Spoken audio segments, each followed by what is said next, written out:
హరే కృష్ణ ప్రభుజీ దండ. హరే కృష్ణ మాతాజీ. ఓకే. హరే అందరికి కృష్ణ స్క్రీన్ ప్రభుజీ. కనిపిస్తుందా అండి? హరే కృష్ణ. ఎస్ ప్రభుజీ కనిపిస్తుంది. ప్రభుజీ. హరే కృష్ణ ప్రభుజీ. హరే కృష్ణ మాతాజీ. కృష్ణ ప్రభు. హరే హరే కృష్ణ. కృష్ణ ప్రభుజీ దండవత్ హరే ప్రణామం. కృష్ణ. దండం. ఓం జ్ఞానాతిమిరంధస్య జ్ఞానాంజనాశలాకయం చక్షురున్మిలితం యేన తస్మై శ్రీగురవే నమః. శ్రీచైతన్య మనోభీష్టం స్థాపితం యేన భూతలే స్వయం రూపః గతామహ్యం దదాతి స్వపదాంతికం. వందేహం శ్రీగురో శ్రీయుతపదకమలాం శ్రీగురో వైష్ణవాంశ్చ శ్రీరూపం సాగరజాతం సహగనా రఘునాథాన్వితం తం సజీవం సాద్వైతం సావధూతం పరిజనాసహితం శ్రీరాధాకృష్ణపాద సహగణ లలిత విశాఖాన్వితాంశ్చ. నమో విష్ణుపాదాయ కృష్ణపృష్ఠాయ భూతలే శ్రీమతే భక్తివేదాంత స్వామి నితి నామినే. నమస్తే సారస్వతే దేవే గౌరవాణి ప్రచారిణే నిర్విశేష శూన్యవాది పాశ్చాత్య దేశతారిణే. నమో మహావదన్యాయ కృష్ణ ప్రేమ ప్రదాయతే కృష్ణాయ కృష్ణ చైతన్య నామినే గౌరతుసే నమః. हे कृष्ण करुणा सिंधो दीनबंधो जगतपते गोपेश गोपिका कांता राधा कांता नमोस्तुते. तप्त कांचन गौरांगे राधे वृंदावनेश्वरी वृषभानुसुते देवी प्रणमामि हरिप्रिये. वाञ्छा कल्पतरोभयश्च कृपा सिन्धुभ्य एव च पतितानां भावनेभ्यो वैष्णवेभ्यो नमो नमः. जय श्री कृष्ण चैतन्य प्रभु नित्यानंद श्री अद्वैत गदाधर श्रीवासादि गौर भक्तवृंद. हरे कृष्णा कृष्ण कृष्णा हरे हरे हरे राम राम राम हरे हरे. जय जय श्री चैतन्य जय नित्यानंद जय अद्वैत चंद्र जय गौर भक्त वृंदा. ओम नमो भगवते वासुदेवाय. ओम नमो भगवते वासुदेवाय. ओम नमो भगवते वासुदेवाय. ओम नारायणं नमस्कृत्य नरं चैव नरोत्तमं देवीं सरस्वतीं व्यासं ततो जयमुदीरयेत्. मूकं करोति वाचालं पंगुं लंघयते गिरिं यत्कृपातमहं वन्दे श्रीगुरुं दीनतारणं परमानन्दमाधवं श्रीचैतन्य ईश्वरं. हरे कृष्ण. హరే కృష్ణ. అందరికీ స్వాగతం సెషన్ లోకి. సో హరే మనం కృష్ణ ఈరోజు ప్రభుజీ దండవత్ హరే ప్రణామం. కృష్ణ దండత్ ప్రణాం. ఈ రోజు మనము హరే కృష్ణ ప్రభుజీ దండవత్ ప్రణామం. హరే కృష్ణ. హరే కృష్ణ. ఈ రోజు మనము భగవద్గీతలో భగవద్గీతనే అత్యంత ముఖ్యమైనటువంటి గ్రంథము. ఇంకా ఆ గ్రంథంలో భగవంతుడు ఇంకా కొన్ని విషయాలు ఇవి ఇంకా ఇంకా ఇంకా ముఖ్యమైన విషయాలని చెప్తారనమాట.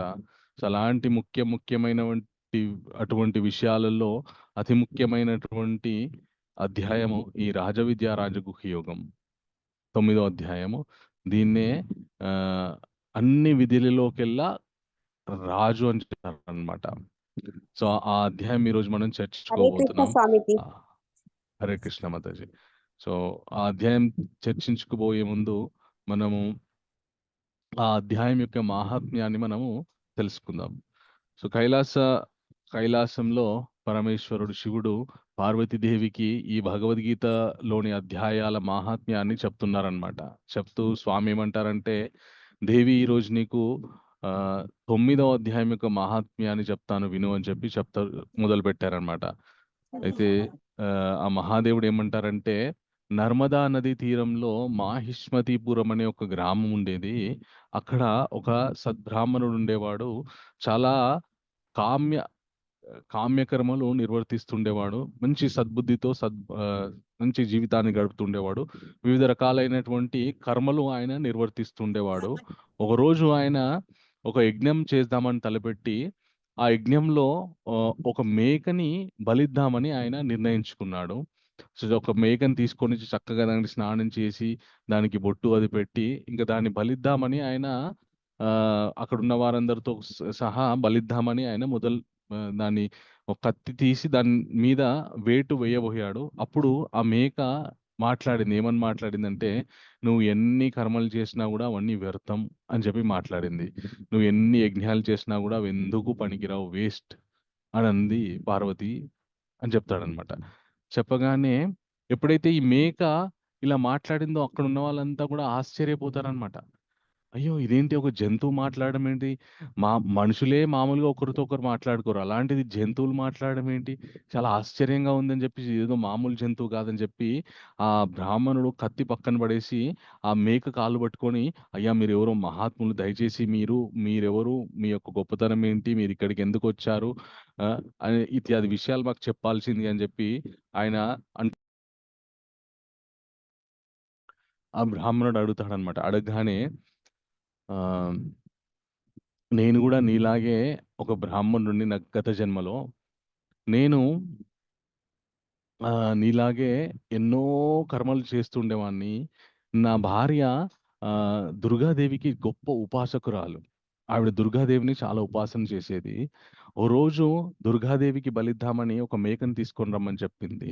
నేను గూడా మేకని తీసుకొనొచ్చి బలిద్దామని బలిస్తూ ఉంటుంటే అప్పుడు ఆ మేక యొక్క తల్లి పరిగెత్తుకుంటూ ఆ ప్రదేశానికొచ్చి నన్ను శపించింది.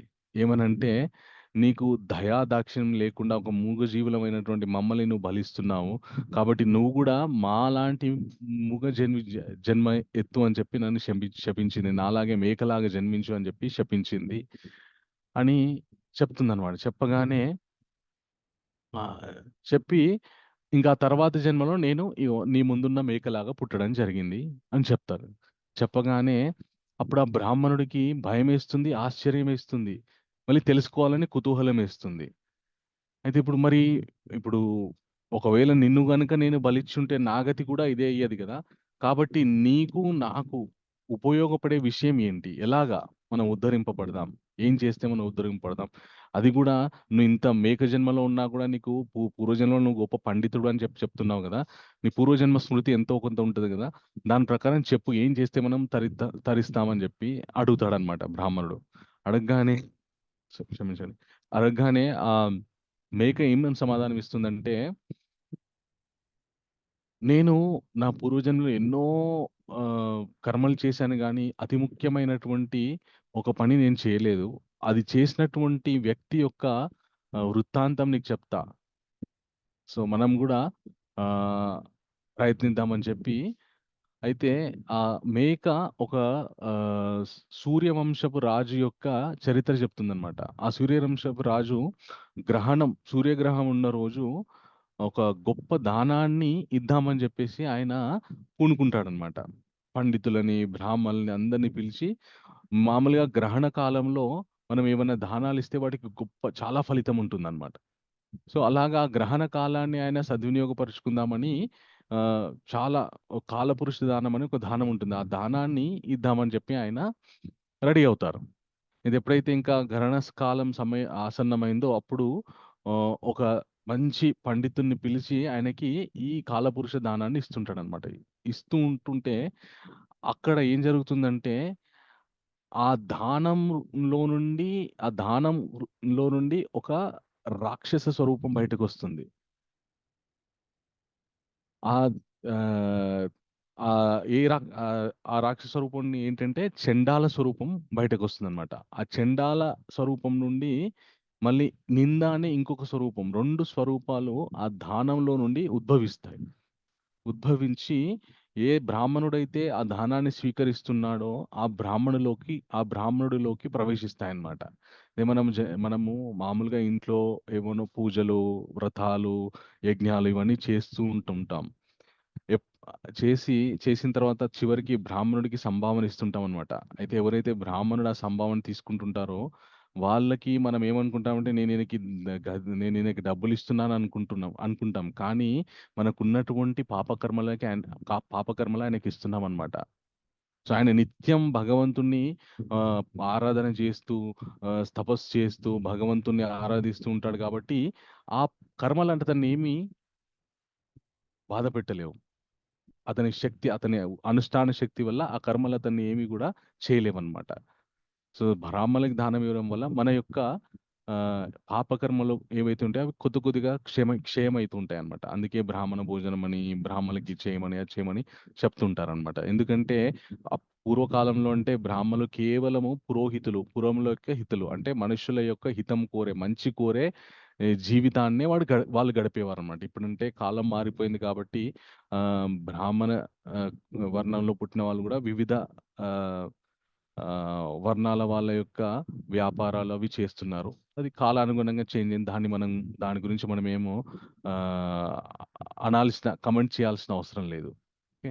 అయితే ఆ బ్రాహ్మణుల లోపలికి ఈ దానంలో నుండి ఉద్భవించినటువంటి ఇద్దరు రాక్షసులు ఆ దానంలో నుండి ఆ ఆ, పండితుడి శరీరంలోకి వెళ్తున్నటువంటి ఆ సన్నివేశాన్ని ఈ సూర్యవంశపు రాజు చూస్తుంటారన్నమాట. ఆయనకు బాధేస్తుంది. అయ్యో, నా పాపం ఆయనకి పోతుందా, ఆయన దీనివల్ల ఎంత బాధపడతారో అని చెప్పేసి ఆయన బాధపడుతుంటాడు అనమాట. బాధపడుతూ ఉంటే ఆ పండితుడు మాత్రం ఎలాంటి మార్పు లేకుండా ప్రశాంతమైన ముఖంతోటి, ప్రశాంతమైన చిత్తంతోటి అలాగే కళ్ళు మూసుకొని ధ్యానం చేస్తుంటారనమాట.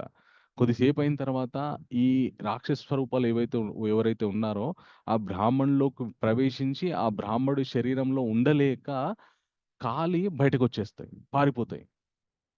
పారిపోయిన తర్వాత రాజు మళ్ళీ ఆశ్చర్యంగా చూస్తాడనమాట. మళ్ళీ ఆ బ్రాహ్మణుడు బాహ్య స్మృతిలోకి కళ్ళు తెరవగానే రాజు అడుగుతారు, స్వామి, నేను ఇచ్చిన దానం వల్ల మీ శరీరంలోకి ఇద్దరు రాక్షసులు ప్రవేశించారు, కానీ వాళ్ళు ఎక్కువసేపు మీ శరీరంలో ఉండలేకపోయారు. వాళ్ళు చాలా మీ శరీరంలో ఉన్నటువంటి వేడిని తట్టుకోలేక వాళ్ళు బయటకు వచ్చి పారిపోయారు. అసలు ఏం జరిగింది నాకు చెప్పండి అంటే అప్పుడు ఆ బ్రాహ్మణుడు చెప్తాడనమాట, రాజా, మీరు ఇస్తున్నటువంటి దానం ద్వారా మీ యొక్క పాపకర్మ నాకు ఆ, రాబోయింది. కానీ నేను నా మనస్సులో భగవద్గీతలోని రాజవిద్య రాజగుహ్యం 9వ అధ్యాయమైనటువంటి రాజవిద్య రాజగుహ్య యోగాన్ని నేను పారాయణ చేస్తుండడం వల్ల ఆ నా మనస్సులో ఉచ్చరింపబడుతున్నటువంటి ఆ అక్షరాల నుండి ఇద్దరు విష్ణుదూతలు వాళ్ళు ఉద్భవించి ఆ రాక్షసులను ఖండించడం జరిగింది రాజా. సో అంత గొప్పది ఈ భగవద్గీతలోని 9వ అధ్యాయం అని చెప్పి రాజుకు చెప్పగానే ఆ రాజు, స్వామి, నాకు కూడా ఈ అధ్యాయం యొక్క ఉపదేశాన్ని ఇవ్వండి అని చెప్పి అడుగుతాడనమాట. అడగగానే వాళ్ళు పండితుడు రాజుగా 9వ అధ్యాయాన్ని రాజవిద్య రాజగుహ్యం అని ఉపదేశం చేస్తాడు. సో ఈ వృత్తాంతాన్ని విన్నటువంటి ఆ మాహిష్మత పురానికి చెందినటువంటి బ్రాహ్మణుడు ఆ మేక కూడా మళ్ళీ 9వ అధ్యాయాన్ని పారాయణ చేసి అందరూ కూడా ధరిస్తారనమాట. సో అంత గొప్పది ఈ 9వ అధ్యాయం. మనకు రాబోతున్నటువంటి పాప కర్మలని దహించి వేసేటటువంటి గొప్ప జ్ఞానం ఈ 9వ అధ్యాయంలో ఉంది. అంటే అంత గొప్ప జ్ఞానం ఏముంది ఈ 9వ అధ్యాయంలో అంటే మనం ఆ, వెంటనే ఆలస్యం చేయకుండా ఆ, తెలుసుకుందాం. ఓకే. సో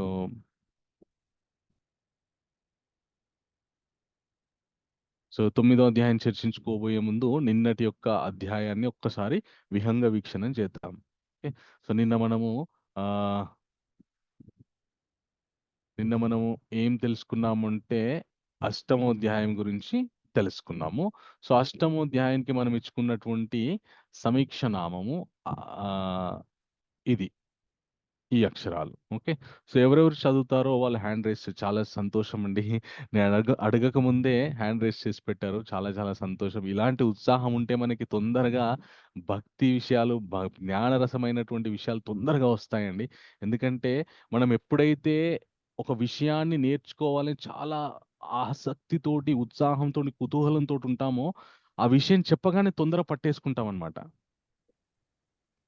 సో చాలా సంతోషం. పావని గారు, మాతాజీ, హరే ఇది కృష్ణ చదవండి ప్రభుజీ. మాతాజీ. హరే కృష్ణ మాతాజీ. డౌట్స్, సందేహాలు, అర్జునుడి ప్రశ్నలు, మరణాన్ని ఎలా ఎదుర్కోవాలి? ఓకే, ఇది అర్జునుడి యొక్క ప్రశ్నలు. వేద మాతాజీ. హరే కృష్ణ ప్రభుజీ. హరే కృష్ణ మాతాజీ. ఈ ఎగ్జామ్, డెత్, పరీక్ష, మరణ సమయంలో కృష్ణుడిని గుర్తుంచుకోవాలి. జీవితం ప్రిపరేషన్, మరణం పరీక్ష, గుర్తుంచుకోవడం యొక్క అభ్యాసం. Thank you Mataji. Next Sushma Mataji. Hare Krishna Prabhuji. Hare Krishna Mataji. అక్షర బ్రహ్మయోగ భగవంతుని పొందడం, అధ్యాయం 8. A for attaining the supreme, భగవంతుని పొందడం. ఆధ్యాత్మిక ప్రపంచం, భౌతిక ప్రపంచం. Thank you Mataji. Vijay Kumar Prabhu.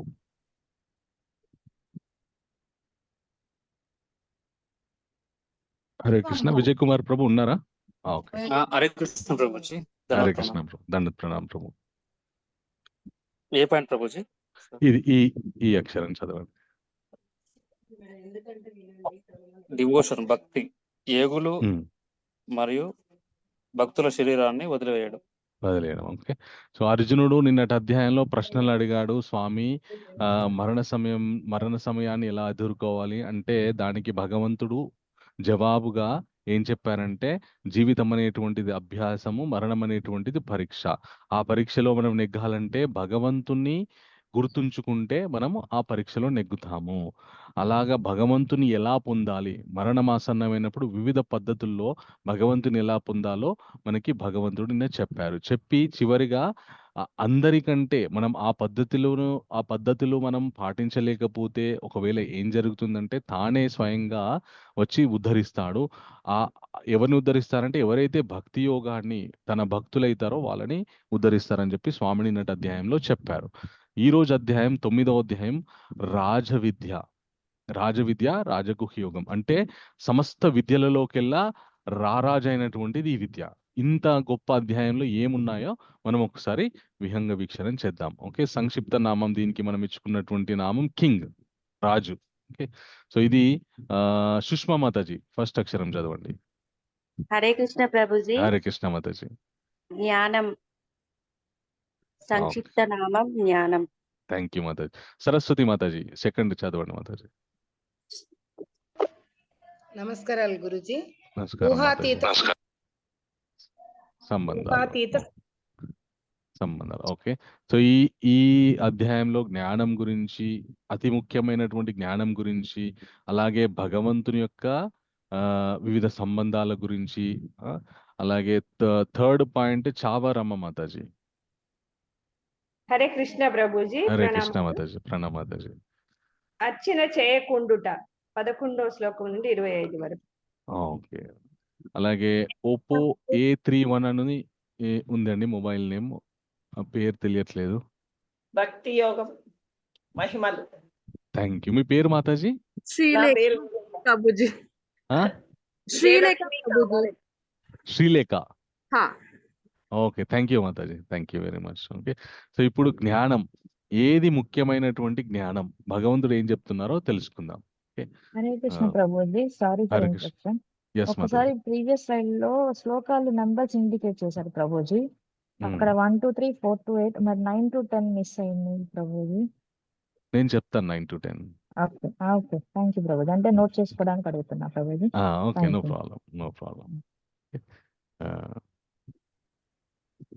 Okay, so దీంట్లో భగవంతుడు ఏమంటున్నాడంటే 9వ అధ్యాయం 1వ శ్లోకంలో ఇదం తుతే గుహ్యతమాం ప్రవక్ష్యామ్యనసూయవే జ్ఞాన విజ్ఞాన సైతం యజ్ఞాత్వా మోక్షసే అశుభాత్. ఓ అర్జున, ఇటు విను. ఓ అసూయలేనటువంటి ఓ గొప్ప మహానుభావుడా, నేను చెప్పేది విను. నీకు అత్యంత గుహ్యమైనటువంటి విషయాన్ని నేను చెప్పబోతున్నా అని చెప్పి భగవంతుడు మొదలు పెడతారనమాట. సో ఇది ఏంటి రహస్యమైనది అంటే ఏంటి, ఆ రహస్యం ఏంటి అనేది. హరే కృష్ణ. సో గణేష్ లింగిడి ప్రభు ఇది చదవండి ప్రభు. హరే కృష్ణ ప్రభుజీ.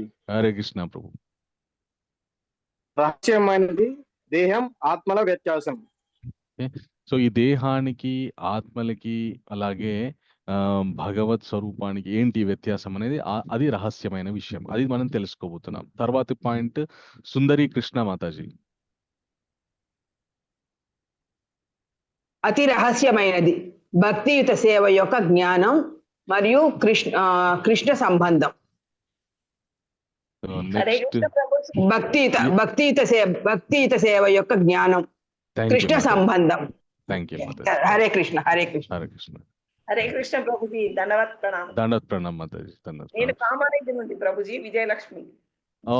హరే కృష్ణ మాతాజీ. ఓకే, అత్యంత రహస్యమైనది శుద్ధ భక్తి. Thank you Mataji. సో ఈ జ్ఞానాన్ని అర్థం చేసుకోవడం, ఒక్క నిమిషం హ్యాండ్స్ అట్లాగే రేస్ చేసి పెట్టండి ఎవరైతే చదవలేదో. కుమారి మాతాజీ ఇది చదవండి మాతాజీ. ఈ జ్ఞానాన్ని అర్థం చేసుకోవటానికి ఉండవలసిన 2 అర్హతలు. సో భగవంతుడు ఏదైతే జ్ఞానాన్ని చెప్పబోతున్నారో అది మనం అర్థం చేసుకోవాలంటే మనకి ఈ 2 అర్హతలు ఉండాలి. సుజాత కర్ణ మాతాజీ ఇది చదవండి. ఈ 2 అర్థాలు ఏంటి చదవండి? అర్హతలు. ఆ, అసూయ లేకుండా ఉండుట, ఓకే. తర్వాత శ్రద్ధ, విశ్వాసం. Very good. ఈ 2 అర్హతలు ఉంటే మనకి ఆ జ్ఞానం భగవంతుడు ఏదైతే చెప్పబోతున్నాడో అది అర్థమవుతుంది అనమాట. ఓకే. సో ఈ రాజవిద్య గుప్త జ్ఞాన లక్షణములు ఏంటి? ఆ లక్షణములు ఇక్కడ ఇవ్వడం జరిగింది. ఒక్కొక్కరు 2 చొప్పున చదవండి దయచేసి. రేణు మాతాజీ ప్రభుజీ నేను కూడా చదువుతాను. మీరు హ్యాండ్ రేస్ చేసి పెట్టండి మాతాజీ. రేణు మాతాజీ చదివిన తర్వాత నెక్స్ట్ ఎవరు హ్యాండ్ రేస్ చేశారో వాళ్ళు చదవచ్చు. రేణు మాతాజీ మీరు హరే చదవండి. కృష్ణ ప్రభుజీ. హరే కృష్ణ మాతాజీ. రాజ విద్య, రాజు వంటి జ్ఞానం. తర్వాత నెక్స్ట్ కూడా చదవనా ప్రభుజీ? సెకండ్ పాయింట్ చదవండి. రాజగుహ్యం, అత్యంత గుహ్యమైనది, రహస్యాలన్నిటిలో రహస్యమైనది. శ్రీదేవి అంగిరా మాతాజీ ఈ 2 పాయింట్లు హరే చదవండి. కృష్ణ ప్రభుజీ. హరే ధన్యవాదాలు. కృష్ణ. పవిత్రం, శుద్ధ జ్ఞానం, శ్రేష్ఠ జ్ఞానం, ఉత్తమం, దివ్యమైనది. ఖమ్మంపాటి రమేష్ ప్రభు ఈ 2 పాయింట్లు చదవండి. హరే కృష్ణ. హరే కృష్ణ ప్రభు. దండత్ ప్రణామం. ప్రత్యక్ష వగమం, ధర్మం యొక్క పరిపూర్ణత, సుసుఖం, చాలా ఉల్లాసంగా ఉంచేది. Okay. Last point Shailaja Mataji మీరు చదవండి. హరే కృష్ణ ప్రభుజీ. అవ్యాయం, నశింపనిది, ఎల్లప్పుడూ ఉండేది. అవ్యయం. అయితే ఈ అధ్యాయంలో మొదటి 2 శ్లోకాల్లో కృష్ణ ఏం చెప్తారంటే ఇదం తుతే గుహ్యతమాం ప్రవక్ష్యామ్యనసూయవే జ్ఞాన విజ్ఞాన సైతం యజ్ఞాత్వా మోక్షస్య శుభాత్ రాజవిద్యా రాజగుహ్యం పవిత్రం ఇదముత్తమం ప్రత్యక్షవాగమం ధర్మం సుసుఖం కర్తుమవ్యయం. ఓ అర్జున, అన్ని విద్యల్లో కల్లా రాజైనటువంటి అత్యంత సార్వభౌమమైనటువంటి జ్ఞానాన్ని నీకు ఇప్పుడు చెప్పబోతున్నాను. ఓ అసూయ లేనటువంటి ఓ అర్జున, ఈ జ్ఞానం తెలుసుకోవడం వల్ల ఇప్పుడే ప్రత్యక్షవాగమం ధర్మం యొక్క పరిపూర్ణమైనటువంటి లక్షణం నీకు తెలుస్తుంది. అలాగే ఇది ఉత్తమమైనటువంటి పవిత్రమైనటువంటి జ్ఞానము. ఇది నీకు సుసుఖాన్ని ఇస్తుంది. మళ్ళీ ఈ జ్ఞానము ఎప్పటికీ నశించనిది అని చెప్పి భగవంతుడు చెప్తున్నాడు అనమాట. అయితే మనకి సుసుఖాన్ని ఎలా ఇస్తుంది అంటే, ఎందుకు సుసుఖాన్ని ఇస్తుంది, ఎలా సుసుఖాన్ని ఇస్తుంది అంటే, ఏదైనా మనకి ఉదాహరణకి మనము ఒక 1,00,000 రూపాయలు సంపాదించామనుకోండి. ఆ 1,00,000 రూపాయలు మనం జీవితం మొత్తం మన జీవితాంతం మనతోనే 1,00,000 రూపాయలు ఉన్నాయనుకోండి. 1 రూపాయి కూడా అలా ఖర్చు అవ్వకుండా మనం ఖర్చు చేసినా కూడా మళ్ళీ ఇంకా దాంట్లోకి డబ్బులు వస్తున్నాయి అనుకోండి. అప్పుడు మనకి ఎంత హాయిగా ఉంటుంది, భయం అనేదే ఉండదు. నా దగ్గర ఉన్న సంపద నేను ఖర్చు పెట్టినా కూడా అది నశిస్తలేదు. కాబట్టి నాకు ఇంకో విషయాల గురించి మళ్ళీ సంపద అయిపోతుందన్న భయము లేదు. అలాగే నాకేమైనా అవసరమైనటువంటి విషయాలని మళ్ళీ నేను సమకూర్చుకోవాలంటే ఇంకా కష్టపడాలనే ఒక తపన కూడా లేదు అని మనకి ఒక రకమైనటువంటి హాయి, ఆహ్లాదాన్ని, సుఖాన్ని మన దగ్గర ఉన్నటువంటి ఆ అక్షయమైన సంపద మనకి ఆ సుఖాన్ని ఇస్తుందనట. అలాగే ఈ భగవంతుడు చెప్పబోయే జ్ఞానం ఏదైతే ఉందో అది భక్తియుత జ్ఞానం. భగవంతుని మీద భక్తి, భగవంతునికి ఈ గురించి తెలుసుకోవడం, అలాగే ఆ భగవంతుని తోటి ఎలాంటి సంబంధం పెట్టుకోవడం. ఆ జ్ఞానం ఏదైతే ఉందో అది ఎప్పటికీ నశించదు. అది ఎలా నశించదని భగవంతుడు చెప్తున్నారంటే, మనకి 6వ అధ్యాయంలో అర్జునుడు అడిగినటువంటి ప్రశ్న ఏంటి అంటే, ఒకవేళ స్వామి మీ సాధన, మీ గురించి మిమ్మల్ని అర్థం చేసుకోవడానికి చేస్తున్నటువంటి సాధనలో వైఫల్యం చెందితే మరి వాళ్ళ పరిస్థితి ఏంటంటే, భగవంతుడు చెప్పాడు వాళ్ళ శరీరం నశిస్తుందేమో కానీ వాళ్ళకు ఉన్నటువంటి జ్ఞానం మాత్రం నశించదు. మళ్ళీ ఇంకొక చక్కటి జన్మ పొంది వాళ్ళకున్నటువంటి ఎక్కడి వరకైతే, ఏ స్థాయి వరకైతే వాళ్ళు జ్ఞానాన్ని, భక్తిని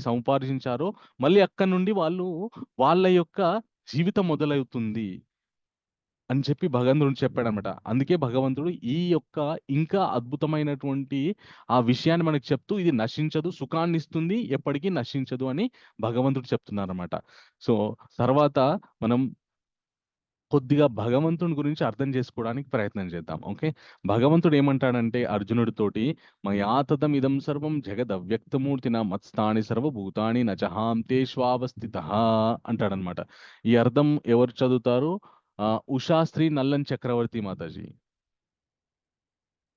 హరే కృష్ణ ప్రభుజీ. హరే కృష్ణ మాతాజీ, దండవత్ ప్రణామ్. అవ్యక్త రూపంతో కూడిన నాచే ఈ సమస్త జగత్తు వ్యాప్తమై ఉన్నది. జీవులన్నీ నా యందు కలవు, కానీ నేను వాని యందు లేను. ఓ పార్థ, భగవద్గీతలోని 9వ అధ్యాయం 4వ శ్లోకం.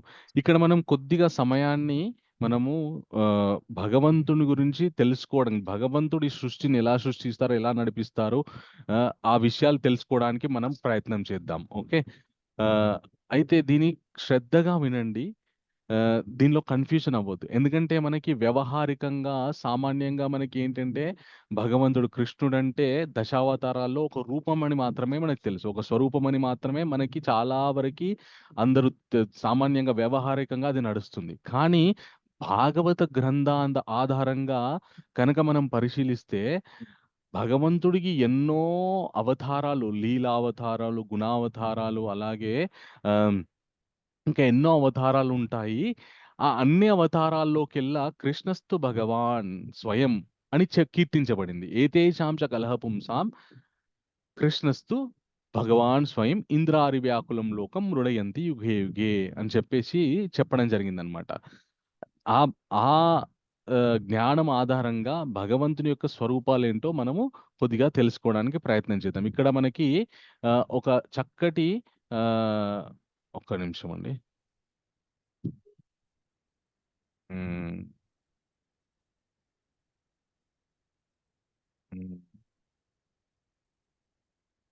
స్క్రీన్ పెద్దగా చేసి చూపిస్తాను.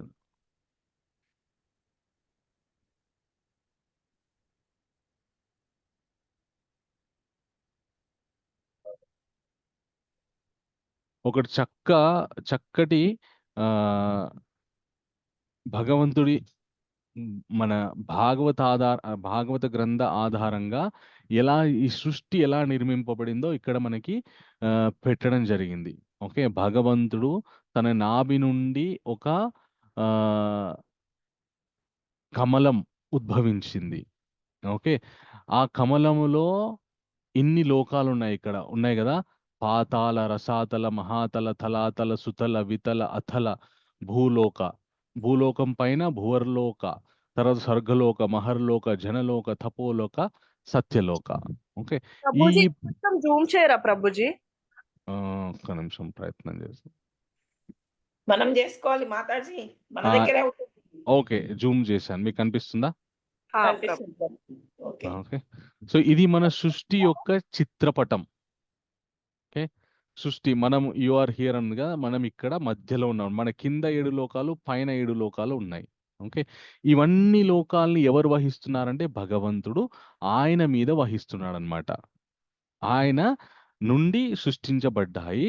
ఆ సృష్టించబడినటువంటి లోకాల్లో మనం ఎక్కడున్నామో, మన పైన ఎవరున్నారో, మన కింద ఎవరున్నారో అది మనం భాగవత గ్రంథ ఆధారంగా తీసుకున్నటువంటి ఒక చిత్రం. ఓకే, సో ఈ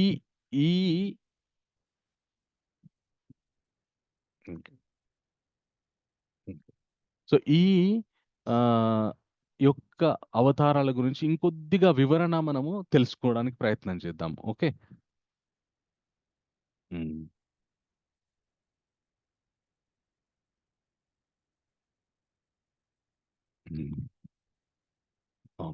స్క్రీన్ అందరికీ కనిపిస్తుందా?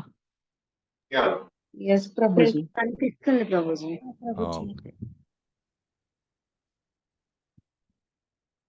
ఓకే, సో ఇక్కడ ఫస్ట్ భగవంతుడు ఎన్ని రకాలైనటువంటి అవతారాలు ఎత్తుతారో ఇక్కడ రాయడం జరిగింది. ఎవరు చదువుతారు? సాయిలత మాతాజీ, మీరు చదవండి.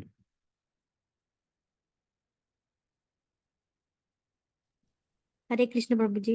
హరే కృష్ణ మాతాజీ. శ్రీకృష్ణ భగవానుడి యొక్క 6 రకాల అవతారాలు ఉన్నాయి. పురుష అవతారం, లీలావతారం, గుణావతారం, మానవత్వ అవతారం, యుగ అవతారం మరియు శక్త్యవేశ అవతారం. శక్తి ఆవేశ. సో భగవంతుడు ఈ సృష్టిని సృష్టించి అలాగే నడపడానికి 6 ప్రధానమైనటువంటి స్వరూపాల్ని తీసుకుంటారు.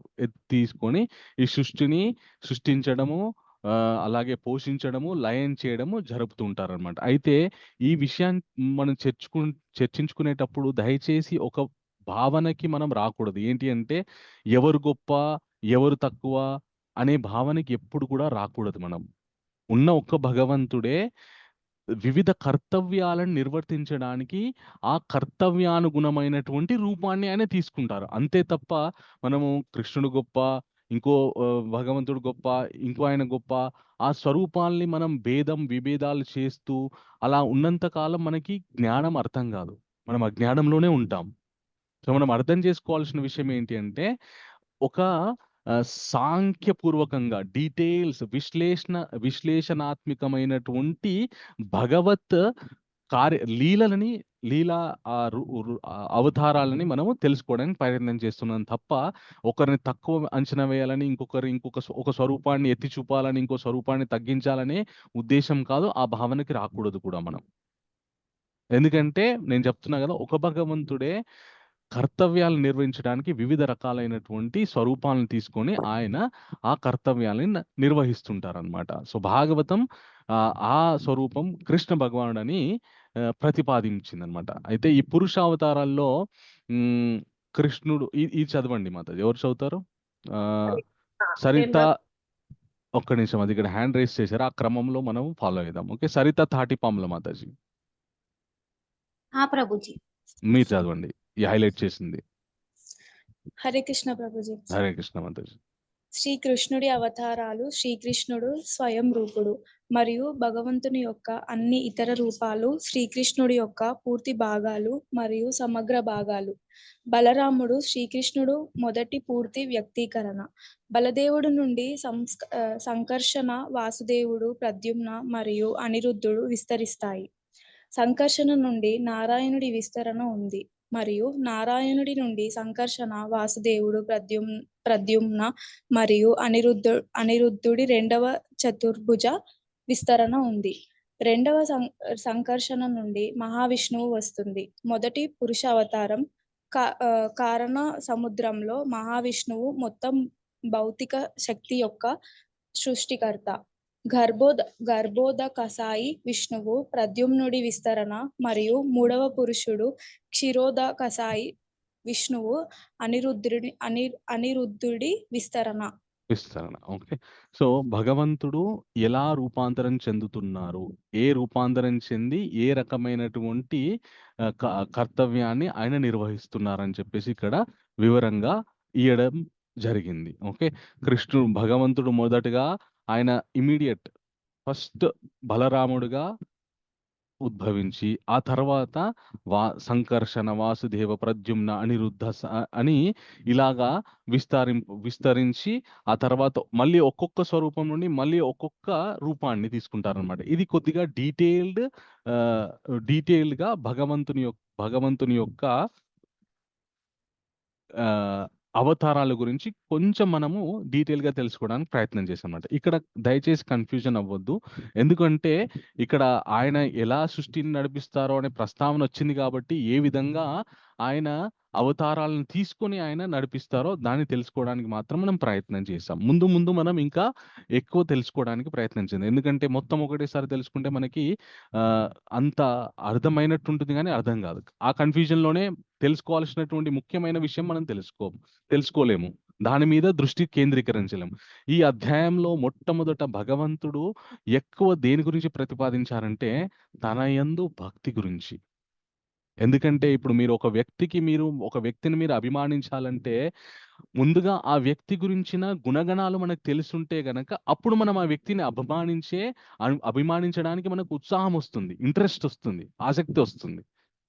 అందుగురించని భగవంతుడు తన గురించి ఆయన సెల్ఫ్ డబ్బా కొట్టుకోవట్లేదు. తన యొక్క విస్తారణ ఎలా ఉంది అనేది ఆయన చెప్పడానికి ప్రయత్నించాడు. ఎందుకంటే ముందు ముందు తన మీద తన నమ్మకంతోటి తనకు భక్తి చేయమని చెప్తారు కాబట్టి. ఓకే. సో తర్వాత భగవంతుడు ఏం చెప్తున్నారంటే, ఒక్క నిమిషం.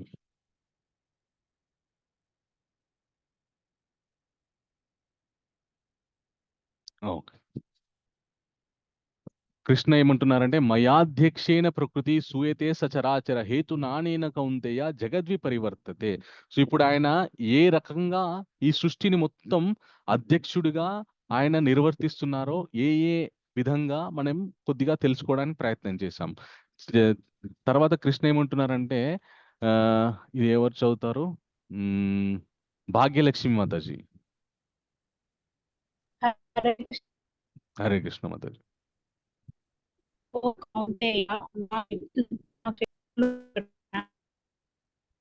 ప్రకృతి హరే కృష్ణ మాతాజీ.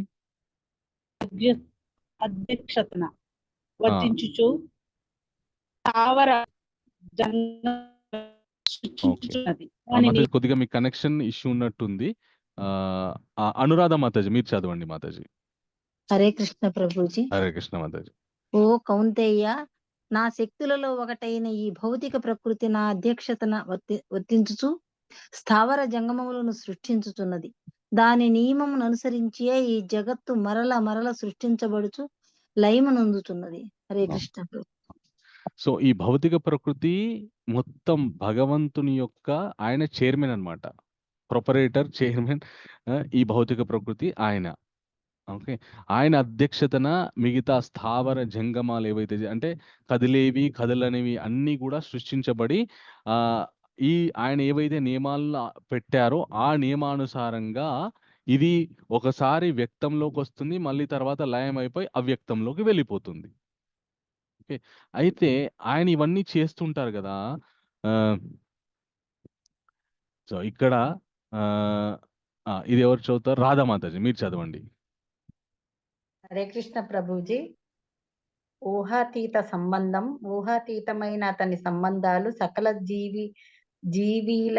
జీవీలతో విశ్వముతో అంతవరకేనా? ఇంకా కింద చదవండి. నెక్స్ట్ స్వాతి తల్లటి మాతాజీ మీరు చదవండి. శ్రీకృష్ణ ప్రభుజీ. మన ఆసక్తత అటువంటి విషయాలను ప్రాపంచిక తర్కం మరియు కారణం ద్వారా అర్థం చేసుకోవడంలో మనకు కొద్దిగా లోపం ఉంటుందన్నమాట. ఓకే. సో దాన్ని భగవంతుడి యొక్క అధ్యక్షతని అర్థం చేసుకోవడంలో మనము కొద్దిగా వైఫల్యం చెందుతాం. అది ఎలా వైఫల్యం చెందుతాము, ఎవరు వైఫల్యం చెందుతారో కూడా మనం తెలుసుకుందాం. అయితే ఈ అధ్యాయంలో భగవంతుడు ఇంకా ముఖ్యంగా ఆయన ఏమంటారంటే, ఎవరైతే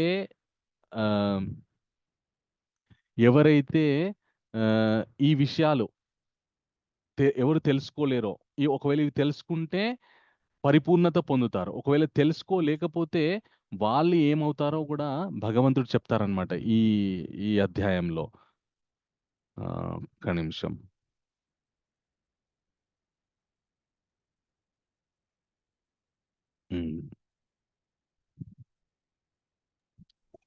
కృష్ణ ఏమంటారంటే 9వ అధ్యాయం 3వ శ్లోకంలో, అశ్రద్ధానా పురుష ధర్మస్య పరంతప అప్రాప్యమాం నివర్తంతే మృత్యు సంసార వర్తమాని.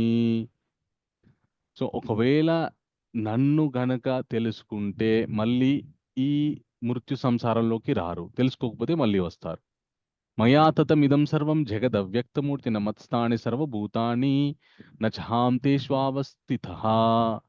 సో నేను మొత్తం జగత్తు మొత్తం నా శక్తి ద్వారా అవ్యక్తమై ఉన్నాను. నా మీదనే అన్ని కూడా ఉన్నాయి. ఉదాహరణకి ఒక టేబుల్ తీసుకున్నారనుకో, టేబుల్ మీద మనం ఎన్నో వస్తువులు పెడతాం.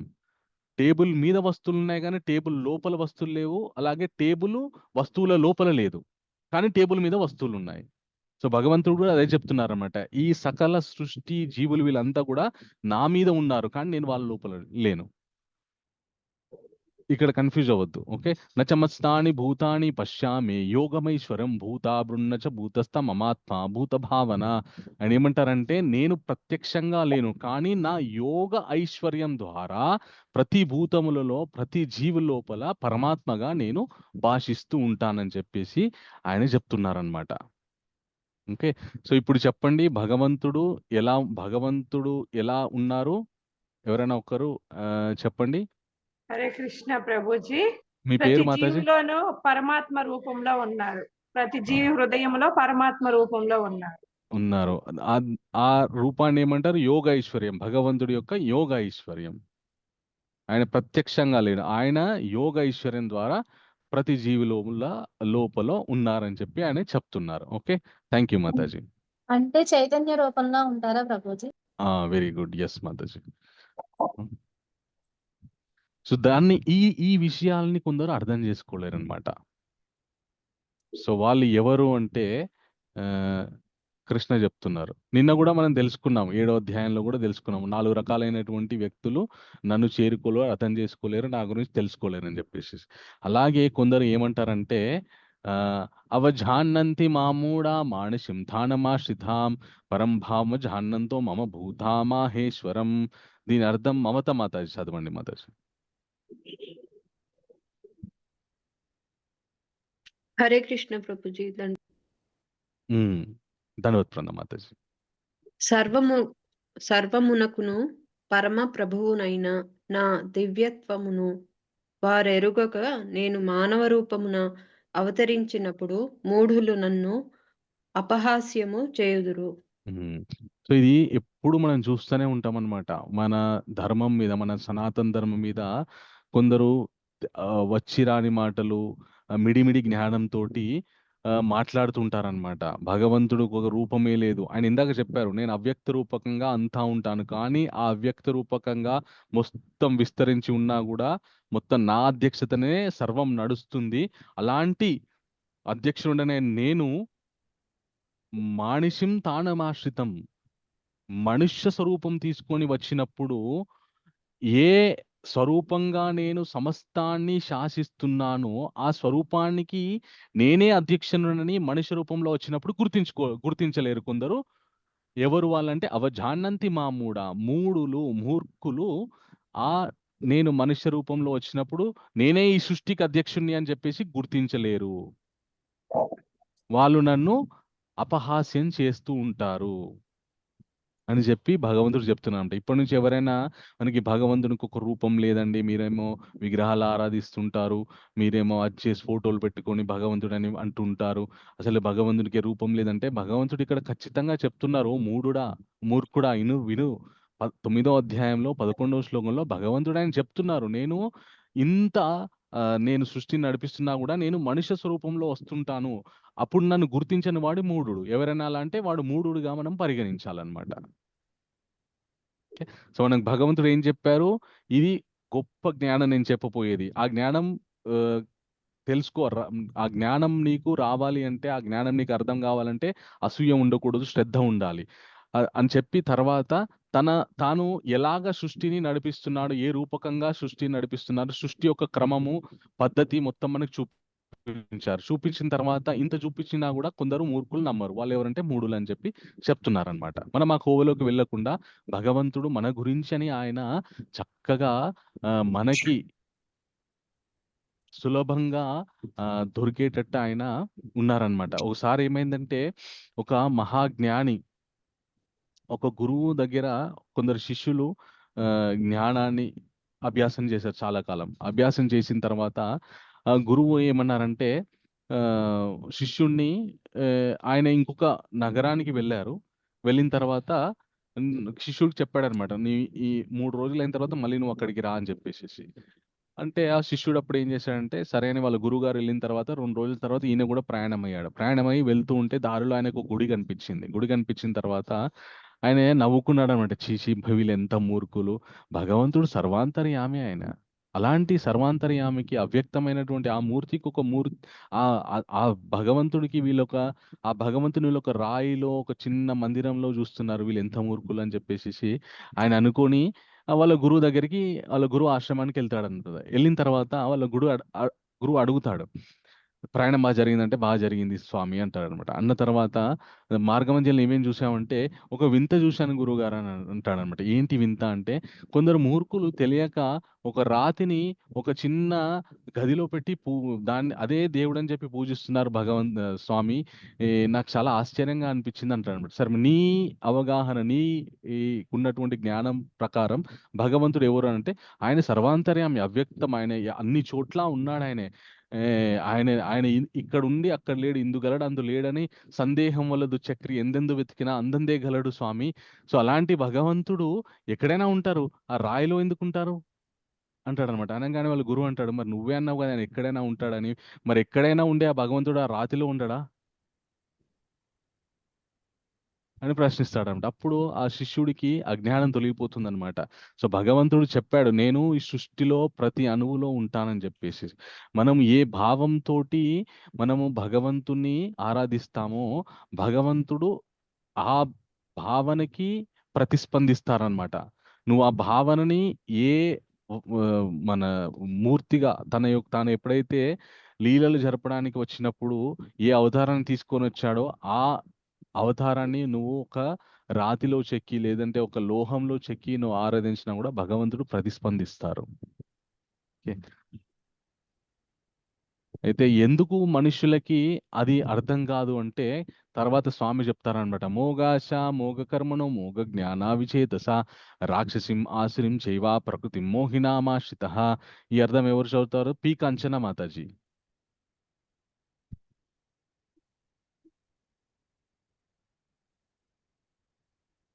హరే కృష్ణ.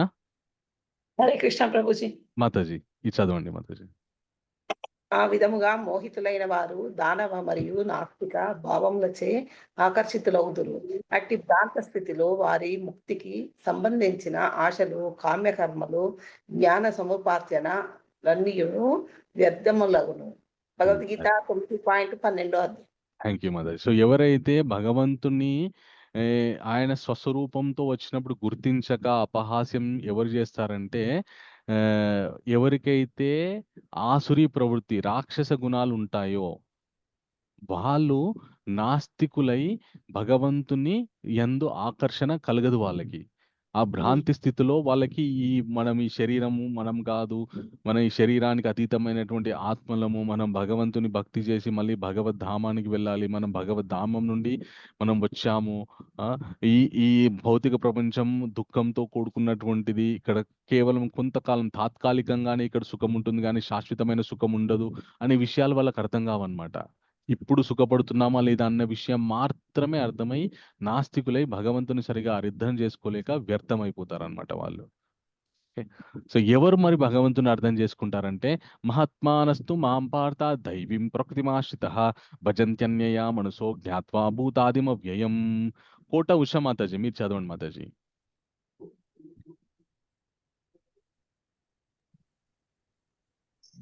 హరే కృష్ణ. హరే కృష్ణ మాతాజీ ఈ అర్థం చదవండి. హరే కృష్ణ ప్రభుజీ. ఓ పార్థ, భ్రాంత చిత్తులు కానటువంటి మహాత్ములు మాత్రము దైవీ ప్రకృతిని ఆశ్రయించి ఉందురు. వారు నన్ను ఆదియును అన్వయుడను అగు దేవాది దేవునిగా ఎరిగి ఉండుటచే నా భక్తియుక్త సేవలో సంపూర్ణంగా నిమగ్నులై ఉందురు. హరే కృష్ణ ప్రభుజీ. ఈ భగవంతుడి గారు చెప్తున్నారన్నమాట, ఎవరు ఆయన అర్థం చేసుకుంటారంటే, ఓ భారత, భ్రాంత చిత్తులు కానటువంటి వారు అంటే ఏదో భ్రాంతికి లోనవ్వకుండా భగవంతుడి యొక్క ఉనికిని అర్థం చేసుకునే వాళ్ళు ఎవరైతే సంపూర్ణంగా నిమగ్నులై. సంపూర్ణంగా. Okay, thank you Mataji. Okay, so ఎలాంటి భ్రాంతులకి, భౌతిక భ్రాంతులకి లోనవ్వకుండా ఉండేటటువంటి వాళ్ళు మహాత్ములు. వాళ్ళు మాత్రమే దైవీ ప్రకృతిని ఆశ్రయించి యుందురు. అంటే దైవిక మంచి సాత్వికమైన బుద్ధితో ఉంటారు. వారు నన్ను ఆదియును అవ్యయుడును అగు దేవాది దేవునిగా నెరుంగి ఉండుటచే నా భక్తియుక్త సేవలో సంపూర్ణంగా నిమగ్నై ఉందురు. సో నేనే ఆది దేవుణ్ణి, నేనే మొత్తం ఈ సృష్టి మొత్తం వ్యాపించి ఉన్నాను. అలాంటి నేనే దేవాది అన్ మొత్తానికి దేవతలందరికీ కూడా దేవాది దేవుణ్ణి అని ఎరిగి వాళ్ళు నా మీద భక్తి పెంచుకొని నా భక్తి యందు కంప్లీట్ 100% నిమగ్నమై ఉంటారని చెప్పి భగవంతుడు చెప్తున్నారనమాట. అది ఎలా సాధ్యమవుతుంది? అది ఎలా సాధ్యమవుతుంది అంటే భగవంతుడు చెప్తున్నారనమాట ఇక్కడ, సతతం కీర్తయంతో మాం యథాంతశ్చ దృఢవ్రత నమస్యాంతశ్చ మాం భక్త్యా నిత్యయుక్త ఉపాసతే. సో భగవంతుడు చెప్పినటువంటి భ్రాంతి లేనటువంటి స్థితి, తానే అవ్యయుడు, ఆదియు, దేవాది దేవుడు అనే ఒక భావన మనకి ఎలా కలుగుతుందంటే ఇది దానికి ఉపాయం. సో ఇది అర్థం ఎవరు చదువుతారు? భారతి పెరుమాళ్ళ మాతాజీ. హరే కృష్ణ ప్రభుజీ. హరే కృష్ణ మాతాజీ. ఈ మహాత్ములు సదా నా మహిమలను కీర్తించుతూ దృఢ నిశ్చయముతో యత్నించుచు నా ముందు నమస్కరించుతూ నన్ను నిత్యము భక్తితో పూజింతురు. భగవద్గీత 9వ అధ్యాయం 14వ శ్లోకం. Thank you mother. ఎవరైతే భగవంతుని కీర్తిస్తూ ఉంటారో, ఎలాగా? దృఢవ్రత, చాలా స్ట్రాంగ్ కన్విక్షన్, చాలా గట్టి పట్టుదలతోటి ఎవరైతే భగవంతుని కీర్తిస్తూ ఉంటారో, భగవంతుని నమస్కరిస్తూ ఉంటారో, భక్తితోని భగవంతుని ఎవరు ఉపాసన చేస్తుంటారో వాళ్ళు తనని అర్థం చేసుకోగలరు. ఉదాహరణకి ఇక్కడ శ్రీల ప్రభుపాదుల వారిని గొప్ప ఉదాహరణగా చెప్పొచ్చు అనమాట. ఆయన ఎంత భగవంతుని మీద ఎంత భక్తి, ఎంత నమ్మకము, అభిమానం అంటే ఆయనని కలిసిన వాళ్ళందరూ కూడా భగవద్భక్తిలోకి వచ్చి వాళ్ళు కూడా ఎంతో శుద్ధమయ్యారనమాట. ఉదాహరణకి మొన్న మనం చర్చించుకున్నాం, ఒకానొక సమయంలో చాలా వ్యసనాలకు లోనైనటువంటి మనుషులు కూడా శ్రీల ప్రభుపాదుల వారి యొక్క సాంగత్యం ద్వారా వాళ్ళు మళ్ళీ ఉత్తములయ్యారు. పాశ్చాత్య ఫారిన్ కంట్రీస్ అంటేనే మనకి కంప్లీట్ అక్కడ చాలా సుఖాలు ఉంటాయి అని మాత్రమే తెలుసు. కానీ శ్రీల ప్రభుపాదుల వారు వెళ్ళిన తర్వాత అక్కడ సుఖాల కంటే అతీతమైనటువంటి భగవద్భక్తిని ఆయన స్థాపించారు. దాన్ని చాలా మంది అభ్యాసన చేస్తుంటారు. దాంట్లో వాళ్ళు ఆ భక్తిని ఆస్వాదిస్తూ వాళ్ళ జీవితాన్ని భౌతిక సుఖాలకు అతీతంగా ఆధ్యాత్మిక సుఖమైన జీవితాన్ని గడుపుతుంటారనమాట.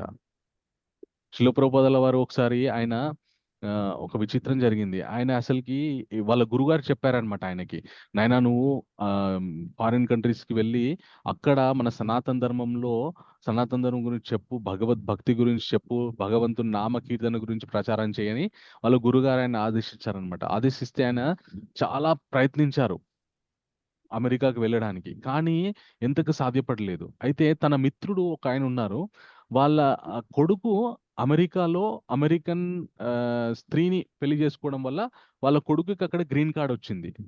ఆయనకి PR పర్మనెంట్ రెసిడెన్సీ అక్కడ ఉందన్నమాట. అయితే అప్పట్లో ఒక రూల్ ఏంటి అంటే, ఎవరైనా గనక పర్మనెంట్ రెసిడెన్సీ ఉన్న వాళ్ళు ఎవరికైనా స్పాన్సర్ చేస్తే, వాళ్ళు గనక స్పాన్సర్ చేస్తే వీళ్ళు వెళ్ళొచ్చు అనమాట అమెరికాకి. సో శ్రీల ప్రభుపాద వాళ్ళ ఫ్రెండ్ అడుగుతారనమాట, నాయన మీ అబ్బాయికి చెప్పయ్యా, దయచేసి నాకు స్పాన్సర్ చేయమని చెప్పి. సో ఆయన స్పాన్సర్ చేస్తే నేను వెళ్తాను అమెరికా కంటే, ఏదో ఒక విధంగా వాళ్ళ అబ్బాయిని రిక్వెస్ట్ చేస్తే వాళ్ళ అబ్బాయి సరే ఒప్పుకుంటాడనమాట శ్రీల ప్రభుపాదని అమెరికాకి రప్పించుకోవడానికి, స్పాన్సర్ చేయడానికి. మొత్తానికి ఆయనే అమెరికా వెళ్ళిపోతారు. వెళ్ళిపోయిన తర్వాత వాళ్ళ స్నేహితుడు వాళ్ళ కొడుకులో ఉంటారు. అమెరికా ఎలా వెళ్తారంటే, నెల రోజుల పాటు ఒక జలదూత అనే ఒక నవక సముద్రం మీద ప్రయాణం చేస్తారనమాట. ఆయన సముద్రం మీద ప్రయాణం చేసి ఆ ప్రయాణం చేస్తున్నప్పుడు ఆయనకి 2 సార్లు గుండె నొప్పి వచ్చింది. దాన్ని తట్టుకొని మరి ఆయన నెల రోజులు సముద్రం మీద ప్రయాణం చేసి మళ్ళా ఆ నౌకలో ప్రయాణిస్తున్నప్పుడు మొత్తం అందరూ కూడా మాంసాహారులే. ఈయన ఒక్కడే పాపం కొన్ని కూరగాయలు వాటిని ఉడికించుకొని కొద్దిగా ఉప్పు వేసుకొని తింటూ ఉండేవారనమాట.